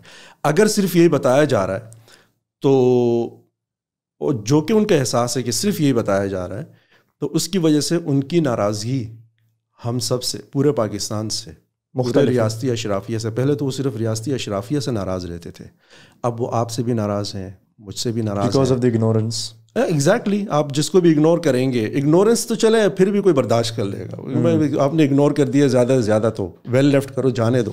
لیکن وہ کہتے ہیں بھائی پرابلم یہ ہے کہ آپ میرے ہی زمین پہ کھڑے ہو کے مجھے کیسے بتا سکتے ہیں کہ آپ نے کون سی کروٹ پہ سونا ہے، آپ نے چلنا کس ٹائم ہے، آپ نے گھر سے کس ٹائم نکلنا ہے، کہ آپ کی زمین کا رقبہ کتنا ہونا چاہیے. آپ باہر سے آتے ہیں، آپ مہمان کی طرح آتے ہیں، مہمانوں کی طرح رہیں. آپ کا ایٹیٹیوڈ جو ہے وہ کسی بادشاہوں کی طرح کیوں ہوتا ہے؟ یہ ہمارے علاقوں کا المیہ بھی ہے، کیا کریں. اب آدھا گلگت بلتستان یہاں پر ہے، یہی تہذیب، یہی زبان آدھا پاکستان سے باہر ہے. یہی مسئلہ کشمیریوں کے ساتھ ہے، یہی مسئلہ جو ہے آپ کا بلوچوں کے ساتھ ہے، یہی مسئلہ جو ہے وہ کراچی میں رہنے والے آبادیوں کے ساتھ ہے، یہی مسئلہ پشتونوں کے ساتھ ہے. کون ہے، کس کے ساتھ نہیں ہے؟ یعنی آپ مظفر آباد جائیں، مظفر آباد میں کی جو مین سڑک پہ آپ جس وقت چلتے ہیں تو آپ کو نیچے ایک آبادی نظر آئے گی پہاڑوں کی وادیوں میں. اچھا ٹھیک ہے. وہ کون لوگ ہیں؟ وہ کشمیری زبان بولتے ہیں، وہ پہاڑی بولتے ہیں، ان کے کھانے وہی ہیں، ان کی تاریخ وہی ہے، ان کی زمین وہی ہے، ان کے رشتہ دار ان علاقوں میں رہتے ہیں. لیکن آپ کسی سے پوچھیں کہ یہ لوگ کون ہیں، وہ آپ کو بتائیں گے یہ مہاجر ہیں. مہاجر؟ جی. وہ کشمیر میں اس لیے کہ وہ جموں سے آئے ہوں. اچھا ٹھیک ہے. آپ نے بارڈر لائن کھینچ دی ہے. سو بارڈر لائن کھینچ دی ہے تو ایک بھائی اس طرف، دوسرا بھائی اس طرف، کزن اس طرف، آپ اس طرف. تو آپ نے چونکہ بارڈر کھینچ دیے، لائن کھینچ دی ہے، تو یہ لائن جو ہے یہ سب سے لاجیکل چیز ہے دنیا میں، اس لیے کہ پڑھے لکھے لوگوں نے کھینچی ہے، جو علمی اشرافیہ بھی ہے بیسیکلی، اور جو سیاسی اشرافیہ دنیا کے، چونکہ وہ لائن اس نے کھینچی ہے. تو لہٰذا آپ قبول کریں کہ یہ لائن سب سے بڑی حقیقت ہے. اور میں جو کہ اس کشمیر سے نہیں ہوں، میں لاہور سے اٹھ کے جاتا ہوں، پشاور سے اٹھ کے جاتا ہوں، اور اس مہاجر کے سامنے کھڑا ہوا ہوتا ہوں. مجھے نہ کشمیری آتی ہے، نہ میں اس زمان کا آدمی ہوں، نہ میری تاریخ وہ ہے، نہ میری ثقافت وہ ہے، نہ میری زمین وہ ہے، نہ میرا بول چال وہ ہے، کچھ بھی میرا وہ نہیں ہے. میں مقامی ہوں، میرے رائٹس اس سے کشمیر میں زیادہ ہیں. ٹھیک ہے. اور وہ مقامی نہیں ہے. تو ہماری المیہ ہمیشہ سے، آپ چمن والی سائڈ پہ چلے جائیں، قندھار سے جو پشتون آ کے یہاں پہ آباد ہیں، یہاں سے حافظ حمداللہ صاحب کا کسی زمانے میں وہ شناختی کارڈ بلاک ہوا تھا، وہ کہانی آپ نے دیکھی ہوگی. یعنی جو ابھی 70 سال پہلے آ کے شخص وہاں پہ بیٹھا ہوا ہے، وہ 5000 سال پہلے بیٹھے ہوئے شخص کو کہہ رہا ہے کہ تم مقامی نہیں ہو. یہ ہمارے اس خطے کا المیہ ہے. تو یہ المیہ جو نا اگر پوری طاقت کے ساتھ کہیں پہ ہے، موجود ہے کسی علاقے میں، تو وہ گلگت بلتستان ہے. لیکن گلگت بلتستان کا جو ایک کاسمیٹک فیس ہے، وہ تو میڈیا کے اوپر بھی ہے، وہ تحریروں میں بھی ہے. اور یہ میں نے اس لیے بتایا کہ میں خود اس حوالے سے میں اس چیز کو بھگتا ہوں. جب پہلی تحریر میں نے لکھی تھی ہنزا کے حوالے سے، وہاں کے لوگوں کے حوالے سے، تو وہاں کے جو زمین زادے ہیں ان کی طرف سے ایک ریئیکشن، ایک ناراضگی آئی تھی، جو کہ ظاہر ہے کہ میرا پرسپیکٹیو کچھ اور تھا، میرا تناظر اور تھا وہ سارا کچھ لکھنے کا. لیکن مجھے اس بات سے خوشی بھی بہت زیادہ ہوئی کہ وہاں کا جو دکان پہ بیٹھا وہ شخص بھی ہے، ایک چھوٹا سا استاد بھی اگر کسی اسکول کا ہے، تو وہ سیاسی طور پہ بہت اویئر ہیں. ہمارے یہاں سے یہ بڑی بڑی ڈگریاں کیے ہوئے لوگ جب وہاں جاتے ہیں نا، یہ بھی ان کے مقابلے میں اتنی بڑی سیاسی اویئرنیس نہیں رکھتے ہیں، وہ لوگ زیادہ رکھتے ہیں. لیکن ظاہر ہاں ہمیں ان کی ضرورت نہیں ہے اس سے زیادہ کہ بس آپ ہم آیا کریں تو ہمیں ہنزا واٹر دے دیا کریں.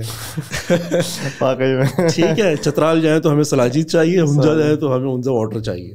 مطلب ان 2-3 چیزوں کے علاوہ ہم نہیں جانتے کہ مطلب کیا ہوتا ہے. دیکھیں اب وہ میں کسی کا سن رہا تھا اس دن کہ میجورٹی پاکستانیوں کو نہیں پتا کہ کوئٹہ بلوچستان کا دارالخلافہ یا بلوچستان میں ایک شہر ہے. لوگوں کو نہیں پتا. اگر آپ کسی سے پوچھے کہ کوئٹہ کدھر ہے تو آپ سے کہیں گے کہ وہ KPK میں یا خیبر پختونخوا میں، آپ سے یہی کہیں گے. تو coming back to the point, ہم اس دن جو ڈسکس کر رہے تھے وہ جو لڑکیاں خصوصاً جو خودکشیاں کر رہی ہیں، ٹھیک ہے نا، ہنزا میں، اس کے پیچھے آپ نے ایک بہت ہی اچھا ایک بڑا تھاٹ پرووکنگ ہے، آپ نے ایک ریزن شیئر کیا تھا کہ اس کا ریزن جو ہے وہ ایک کلچرل شاک ہے، اور مطلب زندگی میں سڈن آنے والی چیزیں جس میں ٹیکنالوجی ہے، انفارمیشن ہے، اگر وہ جلدی آ جائے اس کو، مطلب آپ اس کو تھوڑا سا اپنے اس میں ایکسپلین کریں. مجھے اصل میں جو وہاں کے یہ والے معاملات ہیں نا، اس پر اگر وہیں کے لوگ یعنی گلگت بلتستان کے اپنے ریپرزنٹیٹیو اگر بات کریں گے تو وہ زیادہ ویلڈ بات ہوگی اور بہت اوتھینٹک بات ہوگی. میں نے جو بھی اس کے اوپر لکھا تھا وہ تو ایز این ایک آبزرور لکھا تھا. اس کے بعد اور اس کے بعد ہم نے یہاں پہ اسلام آباد میں اس کے اوپر ایک بڑا اچھا پروگرام بھی کیا، اور اس میں ہم نے پوری گلگت بلتستان کی اور چترال کی نمائندگی کو ہم نے اس میں انگیج کیا تھا.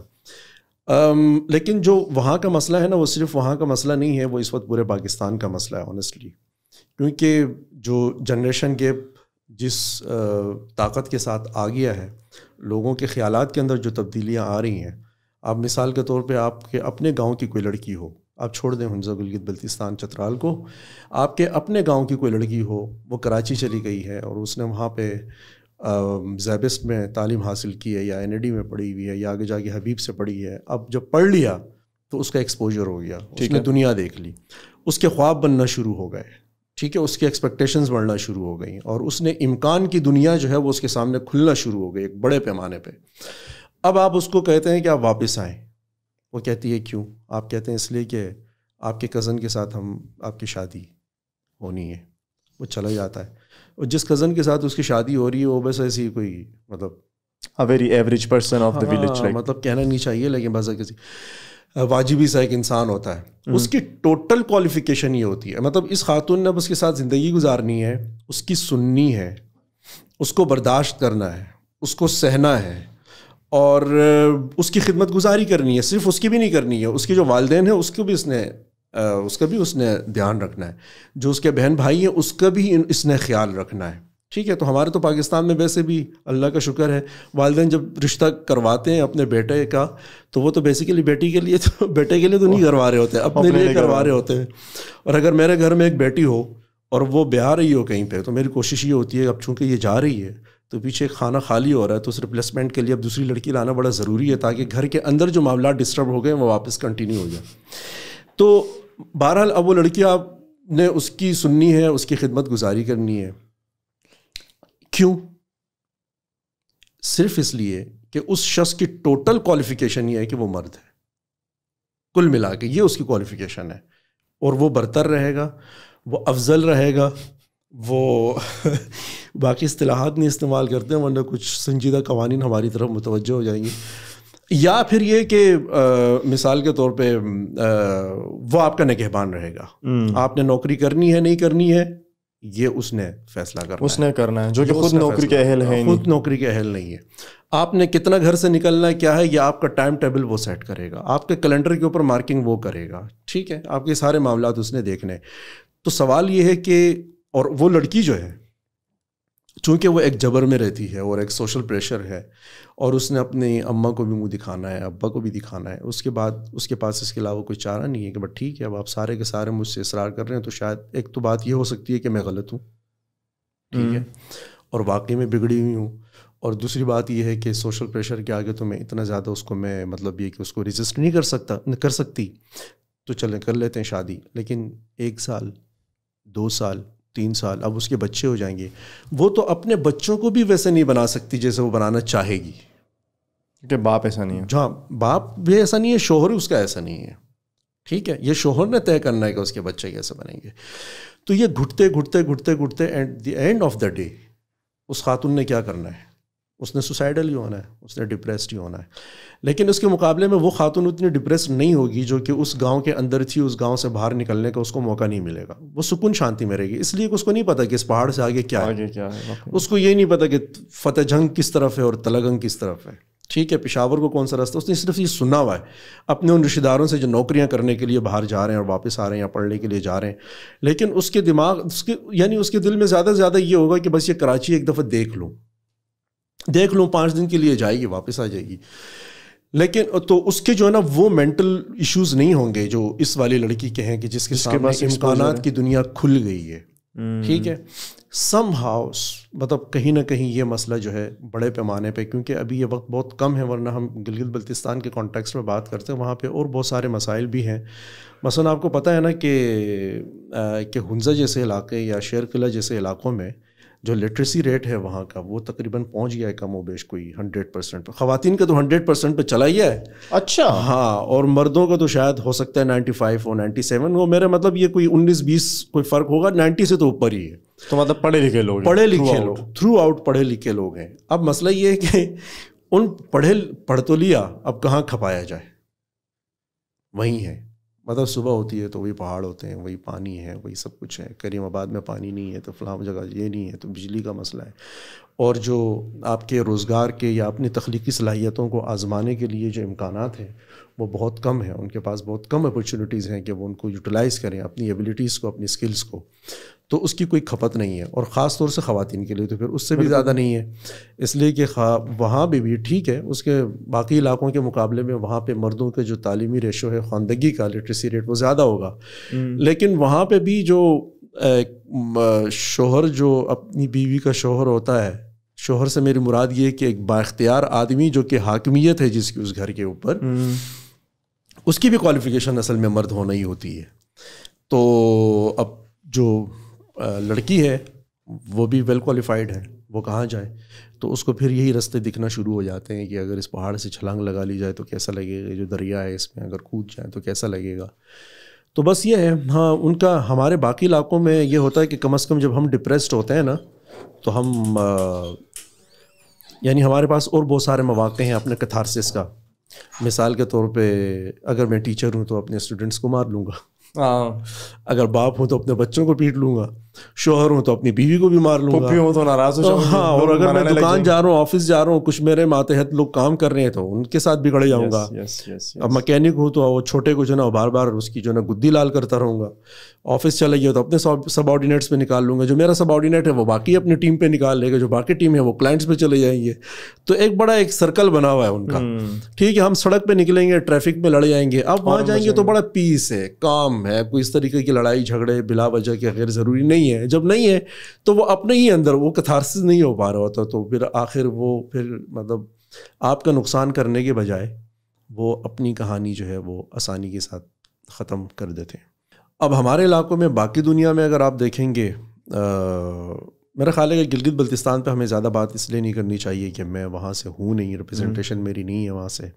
تو میں آپ کو لوگ ریکمینڈ کر دوں گا، آپ ان کو بلائیں. نہیں، بابا جان کے ساتھ کر چکے ہیں اور ان سے میرا کویسچن بھی تھا. لیکن اس موضوع کے اوپر بات کرنے والے جو نا بڑے خاص طور سے غزر کے علاقے سے تعلق رکھنے والے بڑے اچھے دانشور، وہاں کے ایکٹیوسٹ، وہاں کے لوگ ہیں جنہوں نے مستقل مینٹل ہیلتھ کے حوالے سے بڑا کام کیا، پروجیکٹس بھی کیے ہیں، اور سوسائٹی کی سطح پہ انہوں نے لوگوں کو موبلائز بھی کیا ہے. ایک انبلیویبل، صرف مینٹل ہیلتھ کے حوالے سے یہ پورے پاکستان کے لیے ایک سبق ہونا چاہیے کہ غزر میں انہوں نے تقریباً 400 سے زیادہ پورے گلگت بلتستان سے نوجوانوں کو، خواتین بھی تھیں اس کے اندر، اور صرف مینٹل ہیلتھ کی ایشو کے اوپر جرگہ رکھا، انہوں نے جرگہ کیا مینٹل ہیلتھ کے اوپر. ٹھیک ہے، لیکن ہمارے مین اسٹریم میڈیا کے اندر وہ ساری چیزیں ظاہر ہے کہ ہاں مینٹل ہیلتھ ہمارا ایشو ہی نہیں ہے. ہم تو یہ چاہتے ہیں کہ لوگ جو ہے وہ مینٹلی ڈسٹرب رہیں اور پریشان رہیں، خود کو بھی پریشان کریں، دوسروں کو بھی پریشان کریں. ہمارے بدقسمتی سے روزگار بھی اسی کے ساتھ وابستہ ہے. یا سو یہ ایک چیز اب ہم یہ دیکھ رہے ہیں نا, ایک چینج, سڈن چینج, یہ جو ابھی انفارمیشن اسپریڈ ہوا سوشل میڈیا پہ. ہم اگر دیکھیں نا جو جین زی ہے, ان کے پاس وقت سے پہلے وہ انفارمیشن آیا جو ہمارے پاس ہمارے ٹائم پہ شاید نہیں تھا, کیونکہ ہمارے ٹائم پہ موبائل فون نہیں تھا, انٹرنیٹ نہیں تھا. ویسے میں بھی بہت پرانا آدمی ہوں, کوئی نیا نہیں ہوں. تو ہم یہ جو چینج دیکھ رہے ہیں نا کہ اس کی وجہ سے مینٹل ہیلتھ ایشوز بھی ہیں ان نوجوانوں میں, یہ ایک آئیڈینٹی کرائسس میں بھی ہیں, یہ لاسٹ ہے, ان کو پتہ نہیں کہ کہاں سے آئیں کدھر جائیں. اگر آپ دیکھیں نا اس کی سب سے بڑی اگزامپل, اکثر آپ نے دیکھا ہوگا نوجوانوں کو کہتے ہیں کہ میں تو لبرل ہوں, حالانکہ لبرل انسان نہیں ہو سکتے, میرا ماننا ہے. لبرل ایک مطلب ٹرم ریاست کے لیے یوز ہوتا ہے. تو یہ کنفیوژن اور یہ انسرٹینٹی اس کو تھوڑا سا ڈیبنک کریں کہ یہ کیا وجوہات ہیں اس کی. اچھا, اب اگر فکری مطالعہ آپ کر رہے ہیں یا اس میں سے گزر رہے ہیں تو اس میں سے کنفیوژن تو کوئی اتنا بڑا مسئلہ نہیں ہے. کنفیوژن تو اچھی بات ہے, اس لیے کہ کنفیوژن جو ہے وہ آپ کو کسی نتیجے پہ پہنچا رہا ہوتا ہے, آپ کی کیوریوسٹی بڑھتی ہے, آپ کی ایکسائٹمنٹ جو ہے وہ بڑی مینٹین رہتی ہے اور آپ آگے کی طرف بڑھ رہے ہوتے ہیں. کتاب کو کتاب پکڑ رہی ہوتی ہے, مووی سے مووی چلتی ہے, اور نظارے سے نظارہ چل رہا ہوتا ہے, تو آپ کے علم میں اضافہ ہوتا چلا جاتا ہے اور زیادہ سے زیادہ جاننے کی آپ کوشش کرتے ہیں. لیکن اس کا جو امپیکٹ ہوتا ہے آپ کے اوپر, اس کو کیا کریں گے؟ اب آپ کی زندگی میں جو تبدیلیاں آ رہی ہیں انقلابی, اور اس کے ساتھ اب آپ کیا کریں گے؟ کیونکہ ہوتا یہ ہے, یہ جو آپ نے ایک بات کی شناخت والی خاص طور سے, اب ہمارا جو سب سے بڑا اس وقت اس دور کا پرابلم ہے, جیسے وہ عبداللہ حسین نے اپنے ناول کا ٹائٹل رکھا تھا نا, اداس نسلیں. اداس نسلیں یہ ہیں, یہ جو جس زمانے میں ہم رہ رہے ہیں, یہ اداس نسلوں کا زمانہ ہے. اور ان کی اداسی بہت پرومیننٹ بھی اس لیے ہو گئی ہے کہ ان کی اداسی اب سوشل میڈیا پہ نظر آ رہی ہے, کیونکہ ایک بڑی اسکرین لگ گئی ہے, اور اس اسکرین کے اوپر آپ لوگوں کا جو شعری انتخاب ہے وہ دیکھیں. آپ لوگ ناول سے جو ایک اقتباس اٹھا کے اپنے فیس بک پہ, ٹویٹر, انسٹاگرام پہ لگاتے ہیں وہ دیکھیں. ان کی جو کلرز ہیں اس کی سلیکشن دیکھیں, وہ جس طرح کی آوازوں کو پسند کرتے ہیں وہ دیکھیں. ان کے جو بود و باش ہے, ان کے بچوں کے کھلونے تک دیکھ لیں کہ وہ کس طریقے کے ہیں. آپ کو اندازہ ہو جائے گا کہ وہ بہت زیادہ پریشان ہے. اب پریشانی کی وجہ کیا ہے؟ پریشانی کی وجہ یہ ہے باس کہ آپ نے اتنا نالج گین کر لیا ہے اور اتنی دنیا آپ نے دیکھ لی, چیزوں کو سمجھ لیا ہے. تو اب یہ دنیا جس کے اندر, ایک گھر کے اندر آپ رہ رہے ہیں, یا جس خاندان کے اندر آپ رہ رہے ہیں, یا جس قبیلے میں آپ رہ رہے ہیں, یا جس ملک میں ایون آپ رہ رہے ہیں, یہ آپ کے لیے ناکافی ہے. ٹھیک ہے, مطلب ایک کمرہ جو ہے وہ سم ٹائمز آپ کے لیے اڑنے کے لیے ناکافی ہو جاتا ہے. تو آپ کو دروازے سے باہر جانا پڑے گا تاکہ آپ کے احساسات تھوڑے سے اڑنا شروع کریں. تو وہ سارا سلسلہ اس کے لیے ناکافی ہو جاتا ہے. جو والد اس سے بات کر رہا ہے وہ اس کو غلط لگ رہی ہے, اور بجا طور پہ غلط لگ رہی ہے. اس کو بھائی جو بات کر رہے ہیں غلط لگ رہی ہے. اس کو اماں جو بات کر رہی ہے غلط. اس کو باہر سوسائٹی میں جاتا ہے, اس کی مطلب اس کی جو ہے نا ایک بلانگنگ, یعنی جو اس کی جو ایک وابستگی ہے وہ ختم ہو جاتی ہے. مطلب ماں کی بات اس کو سمجھ نہیں آ رہی, اپنی بات وہ ماں کو نہیں سمجھا پا رہا. That is the problem. ابا کی نہیں سمجھ آ رہی, وہ ابا کو نہیں سمجھا پا رہا. یہ تو چلیں وہ ہو گیا. جب آپ گھر سے باہر نکلتے ہیں تو آپ کے جو بچپن کے دوست ہوتے ہیں, جو کہ آپ کی زندگی کا سب سے بہترین اور سب سے سیفر آپ کا اسپیس ہوتا ہے, کیونکہ یہ وہ جگہ ہوتی ہے کہ جہاں پہ آپ نے ہر طرح کے حالات میں ایک دوسرے کو دیکھا ہوا ہوتا ہے, اور ایک دوسرے کے بارے میں جو آپ کے ایک امیج ہوتا ہے وہ بڑا ریئلٹی پہ مبنی, ریئلٹی پہ بیس کرتا ہوا ایک امیج ہوتا ہے. تو وہ آپ کا ایک سیفر اسپیس اس لیے ہوتا ہے کہ وہاں پہ آپ یہ نہیں سوچتے کہ یار یہ مجھے جج کرے گا. ہاں, وہاں پہ کلاس نہیں ہوتی, وہاں پہ اسٹیٹس نہیں ہوتا, وہاں پہ چھوٹا بڑا نہیں ہوتا. اس میں بچپن کے دوست ہوتے ہیں, اس میں آپ بالکل لنگے ہوتے ہیں اس کے سامنے اور وہ آپ کے سامنے. تو وہ بھی آپ کے ہاتھ سے نکل جاتے ہیں. یعنی ایک تو آپ نے گھر ہاتھ سے نکلا, کنیکشن فیل نہیں ہوتا. ٹھیک ہے, پھر اس کے بعد آپ کے بچپن کے دوست ہاتھ سے نکلے. جب یہ چیزیں ہاتھ سے نکلی, اس کا مطلب یہ ہے کہ آپ اس محلے میں بھی اب نہیں رہ سکتے. جب نہیں رہ سکتے آپ, یہ محلہ آپ نے چھوڑنا ہے, اور پھر یہ شہر آپ چھوڑ دیں گے, پھر یہ ملک آپ چھوڑ دیں گے, ہر چیز آپ. اور پھر آپ کو ایسا لگے گا کہ میرے آس پاس جتنی بھی چیزیں ہیں, یعنی کہ جو ریت روایت ہے میرے قبیلے کی, اس کو مجھ سے پیار نہیں ہے. ٹھیک ہے, اس کو مطلب یہ کہ مجھ میں کوئی دلچسپی نہیں ہے. جو مذہبی ادارہ ہے وہ تو میرے غم میں اضافے ہی کر رہا ہے. ٹھیک ہے, اس کے پاس تو کوئی مشکل حل کرنے کے لیے چلے جائیں تو وہ ایک مشکل اور پکڑا دیتا ہے کہ چل بھائی اب ذکر اس کے ساتھ کرو, یہ کرو وہ کرو. ہاں, یا اس کے علاوہ اور بہت سارے مسئلے مسائل ہیں. یا پھر باقی یہ کہ آپ کے پورے ایک سوسائٹی ہے وہ بھی آپ کے ساتھ آپ سے لا تعلق ہو جاتی ہے, وہ آپ کے مسئلے مسائل میں دلچسپی نہیں لیتی, تو آپ اس سے دور ہونا شروع ہو جاتے ہیں. اب جو بچہ یا بچی جو دور ہو رہے ہیں وہ بڑا ایک نیچرل پروسیس میں دور ہو رہے ہیں, اس میں ان کا کوئی قصور نہیں ہے.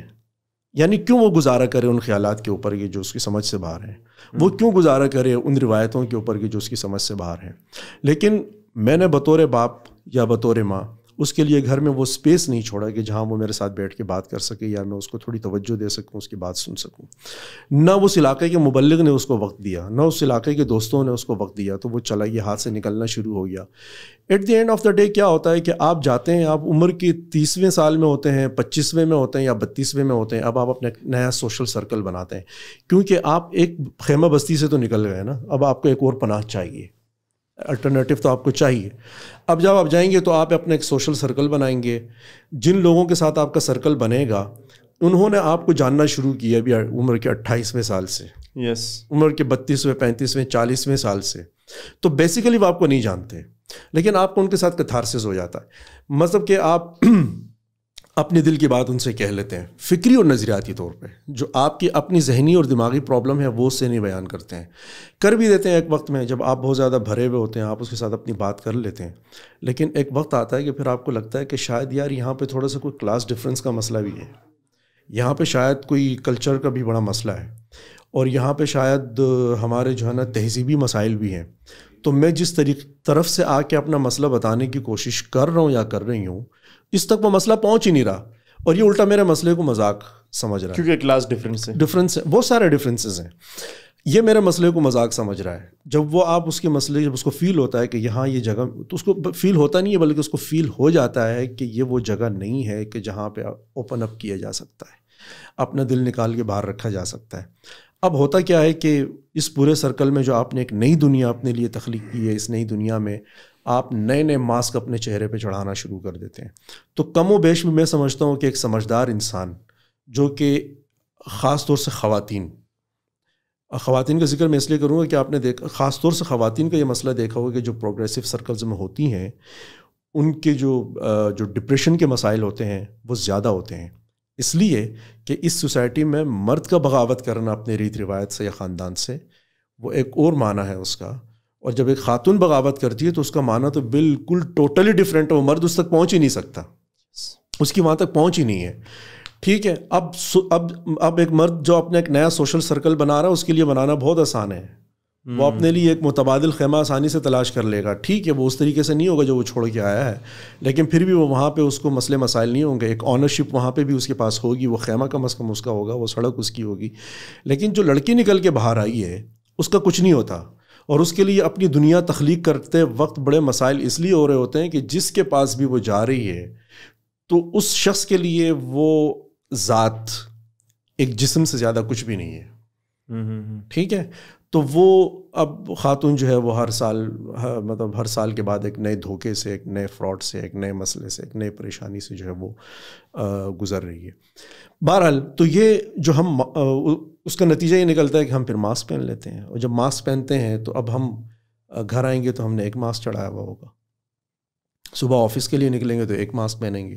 ماسک کا تھوڑا بتائیں, کون سے ماسک؟ میں بتاتا ہوں, کووڈ والے نہیں, کووڈ والے نہیں, یہ بڑے ڈیزائن ماسک ہوتے ہیں جس میں آپ بہت کیوٹ اور بہت کول بھی لگتے ہیں, مطلب گھر پہ آ کے آپ ڈفرینٹ, ایگزیکٹلی اس میں آپ اپنے کرب کو, اپنی پریشانی کو چھپا لیتے ہیں اور اپنی شخصیت کو چھپا لیتے ہیں, اپنے جو داغ واغ ہیں دل دماغ کے اس کو چھپا لیتے ہیں.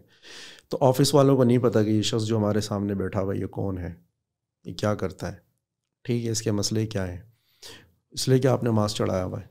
جب آپ شام کو دکان والے کے پاس بھی جاتے ہیں جس کے پاس آپ ریگولر جاتے ہیں وہ نہیں جانتا, اور جس عمران نوشاد کو وہ دکان والا جانتا ہے اس کو آفس والا نہیں جانتا, اس کو گھر والے بھی نہیں جانتے, اور جس کو آفس والے جانتا ہے اس کو وہ دکان والا نہیں جانتا. پھر آپ شام کو جاتے ہیں لوگوں کے ساتھ آؤٹنگ شاؤٹنگ کرتے ہیں, بیٹھتے ہیں. پھر جب شام کو آپ جاتے ہیں جن دوستوں کے ساتھ آپ اپنا بیٹھتے ہیں جہاں آپ نے کتھارسس کرنا ہے, وہاں آپ کے پاس ایک اور ماسک ہوتا ہے. تو یہ جو روزانہ آپ ماسک بدل رہے ہوتے ہیں ہر 2-3 گھنٹے کے بعد, اور ہر تھوڑے وقفے کے بعد, ہر محفل کے بدلنے کے بعد, اس کا نتیجہ یہ نکلتا ہے کہ آپ کی شخصیت آپ کے ہاتھوں سے نکل جاتی ہے. وہ اصل میں جو جینوینلی آپ ہیں وہ آپ رہتے نہیں ہیں. اور اس بات کا آپ کو احساس بھی نہیں ہو پاتا کہ وہ شخص اب ہے ہی نہیں میرے آس پاس. اور یہ ڈیفائن کرنا بھی بڑا مشکل ہو جاتا ہے کہ یہ جو 6-7 چہرے ہیں ان میں سے اصل والا میں کون ہوں. How to figure out that. ہاں وہ نہیں فگر آؤٹ ہوتا. تو اس کی تلاش پھر somehow شروع ہو جاتی ہے تھوڑے وقتوں کے بعد کہ کیسے ہوگی. وہ تلاش تب ہی ممکن ہو پاتی ہے کہ جب بہت وقت کے بعد آپ جا کے وہی اپنا محلہ دیکھتے ہیں تو آپ کو چیزیں ریکال ہوتی ہیں اور آپ کو ایک ریئلٹی چیک ملتا ہے. آپ اپنے گاؤں جاتے ہیں, آپ کو فوراً ایک ریئلٹی چیک ملتا ہے. آپ بچپن کے دوستوں کے ساتھ بیٹھتے ہیں, فوراً آپ کو ایک چیک ملتا ہے. آپ اپنی ماں کے سامنے جاتے ہیں, اپنے عزیزوں کے سامنے جاتے ہیں, چاہے وہ آپ سے نظریاتی فکری طور پہ کتنے ہی ناراض ہوں, کچھ ہوں, آپ دل پہ پتھر رکھ کے چلے جاتے ہیں, ٹھیک ہے. لیکن یہ ہے کہ وہاں پہ آپ کو یہ ریئلٹی چیک تھوڑا سا مل جاتا, پھر واپس آپ زندگی کی طرف آتے ہیں ایک نئے ڈھنگ کے ساتھ, ایک نئے طریقے کے ساتھ.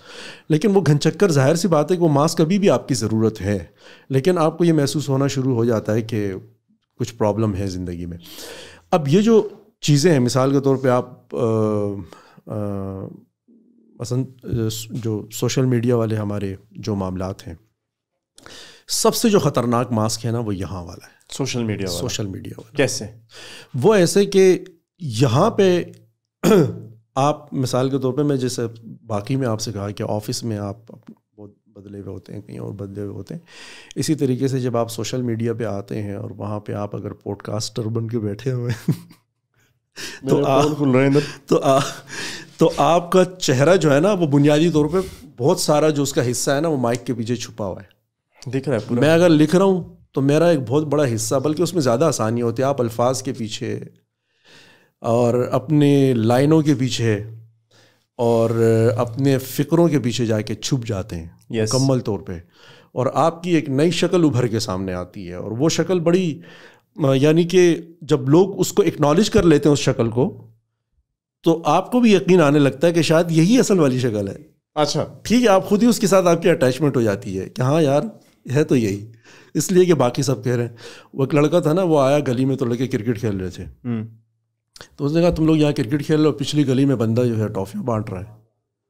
حالانکہ نہیں بانٹ رہا تھا, ویسے ہی اس نے دیکھا, ویسے ہی اس نے کہا تم لوگ یہاں کرکٹ کھیل رہے ہو, پیچھے گلی میں ایک بندہ ٹافیاں بانٹ رہا ہے. تو لڑکے جتنے بھی تھے نا 11 کے 11 سب بھاگے.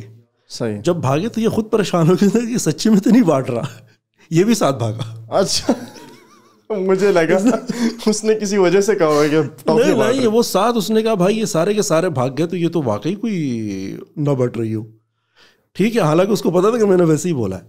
لیکن سم ٹائم جب یہ والی چیز آپ کرتے ہیں اور اس کو ایکنالجمنٹ بھی مل جاتی ہے تو آپ کو لگتا ہے کہ شاید اصل کہانی یہی ہے, لیکن وہ نہیں ہوتی ہے. اس میں یعنی وہ جو ایک روٹین آپ کی بن جاتی ہے سوشل میڈیا پہ, میں بلیم نہیں کر رہا بلاگرز کو, لکھنے والوں کو, بلکہ یہ کتھارسس کی بڑی اچھی جگہ ہے. میں ہمیشہ اس حوالے سے بڑا پازیٹیو ہوں. لوگ جو بھی کر رہے ہیں اچھے الفاظ بول رہے ہیں, میں تو یہ ایون کہ میں تو کہتا ہوں کہ جو لوگ آپس میں گالیاں والیاں دے کے بھی, ننگی گالیاں دے کے بھی اگر بات کر رہے ہیں تو بس ٹھیک ہی کر رہے ہیں. کتھارسس کی ایک جگہ ان کو ملے گی, ورنہ دنیا میں ان کے پاس اور کوئی جگہ نہیں ہے. لیکن میں جسٹ آپ کو ایک امپیکٹ بتا رہا ہوں. تو وہ جو ساری چیزیں آپ کے اندر ملا جاتی ہیں, اور آپ کو اگر ریئلٹی چیک نہیں مل رہا ہوتا تو نتیجہ اس کا یہ نکلتا ہے کہ پھر آپ آئسولیشن میں جانا شروع ہوتے ہیں. آئسولیشن میں جا رہے ہیں اس لیے کہ جو نئی دنیا بسائی ہے وہاں آپ کی بات ریلیٹ نہیں کر پا رہے, آپ کی بات بن نہیں پا رہی ہے, اور جہاں بات بن سکتی ہے وہاں آپ جا نہیں پا رہے ہیں. بیچ میں بن گیا ایک ویکیوم, اسی ویکیوم میں آپ بیٹھ کے آپ نے زندگی گزارنی ہے. ٹھیک ہے, تو وہ جو آپ آئسولیشن میں چلے جاتے ہیں وہاں سے آپ کا ٹریول شروع ہوتا ہے ٹورڈز سوسائڈ. یہ میرا اپنے خیالات ہیں. مطلب یہ ہمارے سوسائٹی میں یہ کہا جاتا ہے اکثر, ابھی آپ نے دیکھا ہوگا ہر دوسرے شخص کو اور جس سے بھی آپ ملیں گے آپ کو اندازہ ہو جائے گا کہ 2-4 ملاقاتوں میں آپ سے پوچھ لے گا کہ یار کوئی اچھا سا کوئی سائیکیٹرسٹ ہے آپ کی نظر میں, کوئی اچھا سا کوئی سائیکولوجسٹ ہے آپ کی نظر میں, کوئی تھراپسٹ ہے, یہ چیزیں مجھے میڈیٹیشن کرنی ہے. یہ چیزیں کیوں بڑھ گئی ہیں خاص طور سے اسی ہمارے ایک خاص سرکل کے اندر. ٹھیک ہے, ڈرگس کا استعمال ایون کے بہت زیادہ ہو گیا ہے. ٹھیک ہے, کیوں ہوا ڈرگس کا استعمال اتنا زیادہ؟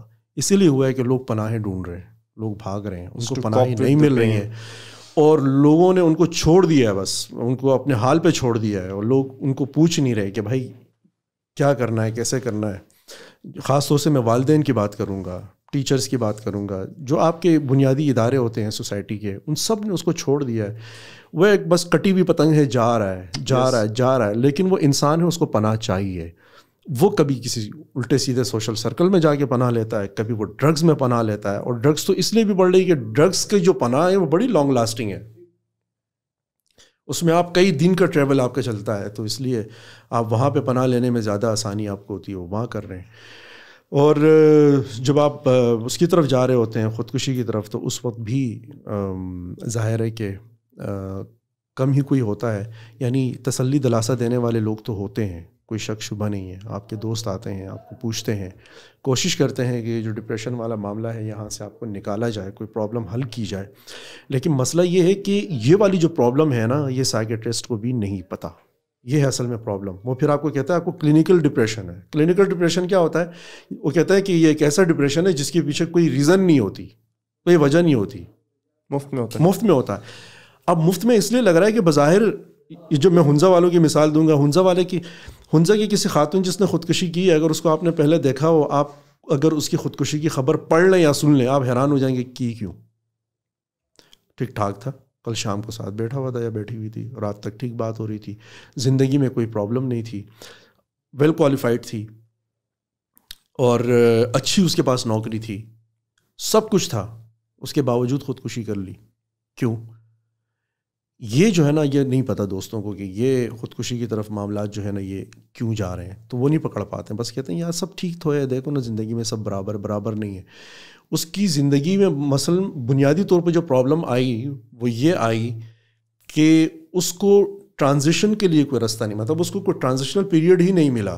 اچانک دروازہ کھلا اور سیدھا اس نے چھلانگ ماری اور کہیں پہنچنے کی کوشش کی, اور وہ ویکیوم میں گر گیا. ایسا جو لوگ فکری طور پہ, وہ لوگ بڑے سٹیبل ہیں, جو لوگ فکری طور پہ کوئی دور پہاڑ سے اپنا کوئی موڑ کاٹ کے آ رہے ہوتے ہیں, یا اپنے کلچر کے اندر سے روٹس بنا کے آ رہے ہوتے ہیں, یا ان کے حالات ایسے ہوتے ہیں کہ ان کو پروگریسو تھاٹس کی طرف جانے کے لیے اپنے کلچر کے اندر سے راستہ ملا ہوا ہوتا ہے, یا اپنی اس ریت روایت کے اندر سے راستہ ملا ہوا ہوتا ہے, اور وہ ٹریول کرتے ہوئے جا رہا ہوتا ہے.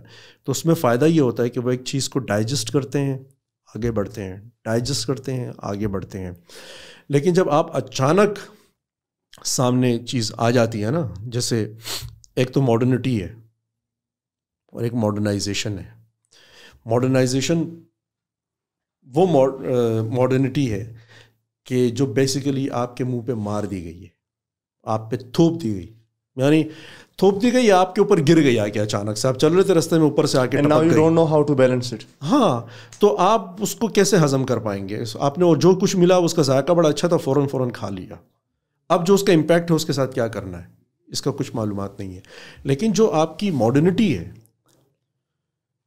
ماڈرنٹی اپنے کلچر کے اندر سے, جو میں کہہ رہا تھا کہ وہاں سے رستے بنا کے آ رہی ہوتی ہے اور آگے جا رہی ہوتی ہے, اس کا فائدہ کیا ہو رہا تھا؟ جو لوگ ڈائجسٹ کر کے آگے جا رہے ہوتے ہیں ان کا جو خاص طور سے بڑھاپے والا ٹائم ہوتا ہے نا, وہ بڑا اسٹیبل ہوتا ہے. اچھا, کیونکہ ان کا معدہ بڑا ٹھیک ہوتا ہے, تگڑا ہوتا ہے, آخر میں آ کے وہ کنفیوز نہیں ہوتے, گھبراہٹ کا شکار نہیں ہوتے. اور یہ جو یوں اچانک سے بیچارے آ رہے ہوتے ہیں, میں ان کو بلیم نہیں کر رہا, اگین میں آپ کو بتاؤں کہ یہ میں کوئی تنقید نہیں کر رہا, یہ میں آپ کو بتا رہا ہوں کہ یہ ایسا ہو رہا ہے, اور اس میں کسی اس نوجوان نسل کا کوئی قصور نہیں ہے. ٹھیک ہے, جب وہ ماڈرنائزیشن کا شکار جب شخص ہوتا ہے, یا اس کے اوپر اچانک کوئی کتاب گری ہوئی ہوتی ہے اور وہ ایک تسلسل سے نہیں گزرا ہوا ہوتا ہے نا, ایک آپ کی کلاس ہوگی, آپ نے عمران سیریز پڑھی ہوگی, اشتیاق احمد کی چیزیں پڑھی ہوئی ہوں گی, ایک کلاس ہوئی جو ساری یہ نسیم حجازی ٹائپ پروگرام سے, مولانا مودودی سے, اور اس طرح کی چیزیں میں نے جو کلاس دیکھی کے آئے. ہاں, میں نے جو کلاس دیکھی ہے وہ کلاس ہے, وہ یہ لڑکے آتے ہیں گاؤں سے شہروں میں یہ جاتے ہیں یونیورسٹیز میں اسٹڈی سرکلز میں, اور ان اسٹڈی سرکلز میں ان کو مارکس, لینن, سوشلزم, کمیونزم اور سیاست پڑھائی جاتی ہے, اور پھر وہ ادھر سے جا کے پھر وہ فلاسفی کی طرف جاتے ہیں, اور پھر ان کو یہ لگتا ہے کہ جو کتابوں میں ہم نے پڑھا یہ جو دنیا ہے نا بڑی آئیڈیل ہے, اور وہ ان فینٹسیز میں جیتے ہیں, اور وہ اپنی زندگی میں, مطلب میں نے جو موسٹلی میری رائے اگین, وہ اسے اپنی زندگی میں زیادہ کچھ بھی نہیں کر پاتے, بس پورا دن اسی ایشوز میں لگے ہوئے ہوتے, الجھے ہوئے ہوتے. تو میں نے یہ کلاس دیکھی ہے, تو میں چاہ رہا ہوں کہ آپ تھوڑا سا اس کلاس کو ریفر کر کے ان کے ریفرنس سے آپ. ہاں تو ہاں ایک تو وہ کلاس ہے نا جو لوگ یہ سارا عجیب و غریب سا لٹریچر پڑھتے فیڈرک نیٹشے پڑھ رہے ہیں زیادہ. ایگزیکٹلی علی پور کا ایلی سے ہوتے وہ تو کہیں پہنچے ہیں.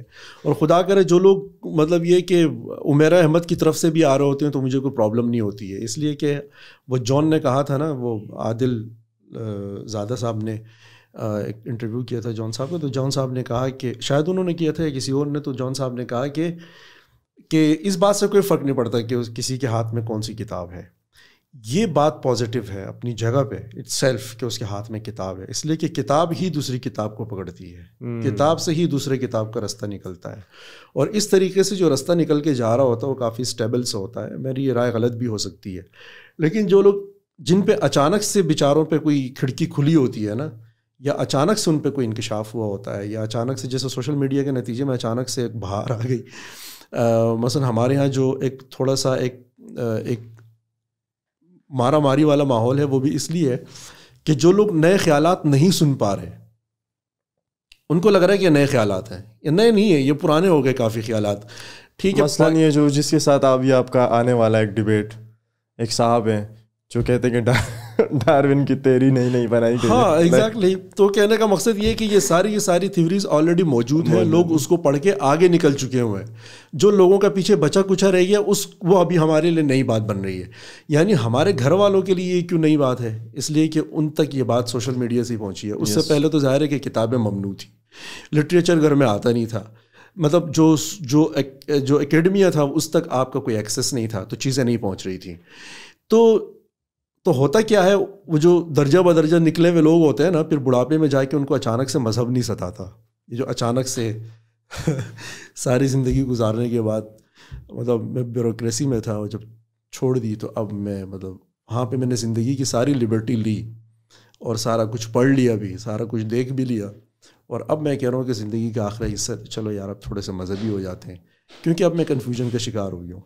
اور وہ جو کچھ میں نے لیا تھا وہ میں نے اس بے ترتیبی سے لیا کہ مجھ سے ہضم نہیں ہوا, تو وہ میں بدہضمی کا شکار ہو گیا ہوں. اس لیے تو وہ اچھا برا سب میں چھوڑ رہا ہوں, ٹھیک ہے. اور خیال میں نے یہ اپنا لیا ہے کہ یار مجھے آخری پناہ جو ہے نا, وہ جا کے مجھے جو ہے کوئی مذہبی خیالات کے اندر ملے گی, یا کوئی کیا کہتے ہیں اس کو, کوئی جو توہمات ہیں یا میٹا فزکس کے اندر جو ہے نا جا کے آپ کو کہیں نہ کہیں جو ہے نا وہ پناہ مل جائے گی.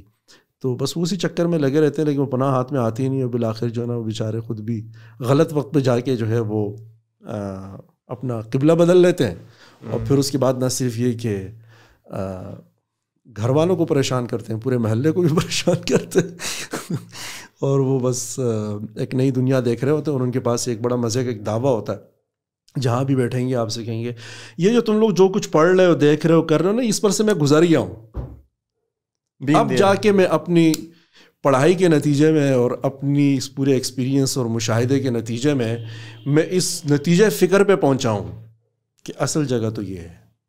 اب تو خیر بڑی عمر کے لوگوں کا مسئلہ نہیں ہے, اب تو 18 سال کا نوجوان بھی کہہ رہا ہوتا ہے کہ میں کبھی ایتھیسٹ ہوا کرتا تھا, میں کبھی ایگنوسٹک ہوا کرتا تھا, پھر میں نے پڑھا, بہت زیادہ پڑھا, پھر آخر میں آ کے بولتے ہیں thank God I am an atheist. پھر آخر میں تھینک یو سو مچ فرنود صاحب, بڑا اچھا انپٹ دیا. And is there any thing that you think that we missed and we should discuss, تو please let me know, otherwise we ول وائنڈ اپ. اور میرا آپ بھی یہی ہیں, ہم بھی یہی ہیں. ہاں یہی میں کہہ رہا ہوں کہ ہم کریں گے ایک پارٹ 2 کریں گے, اور اس میں آپ کا جو اصل گیئر تھا نا وہ آخر میں اسٹارٹ ہوا, بس اس کو پھر آگے کنٹینیو کریں گے. یا thank you so much Farnood, انشاءاللہ see you in the next one. Thank you. آپ لوگوں کا بھی بہت شکریہ ابھی تک دیکھنے کا, اور انشاءاللہ see you in the next episode.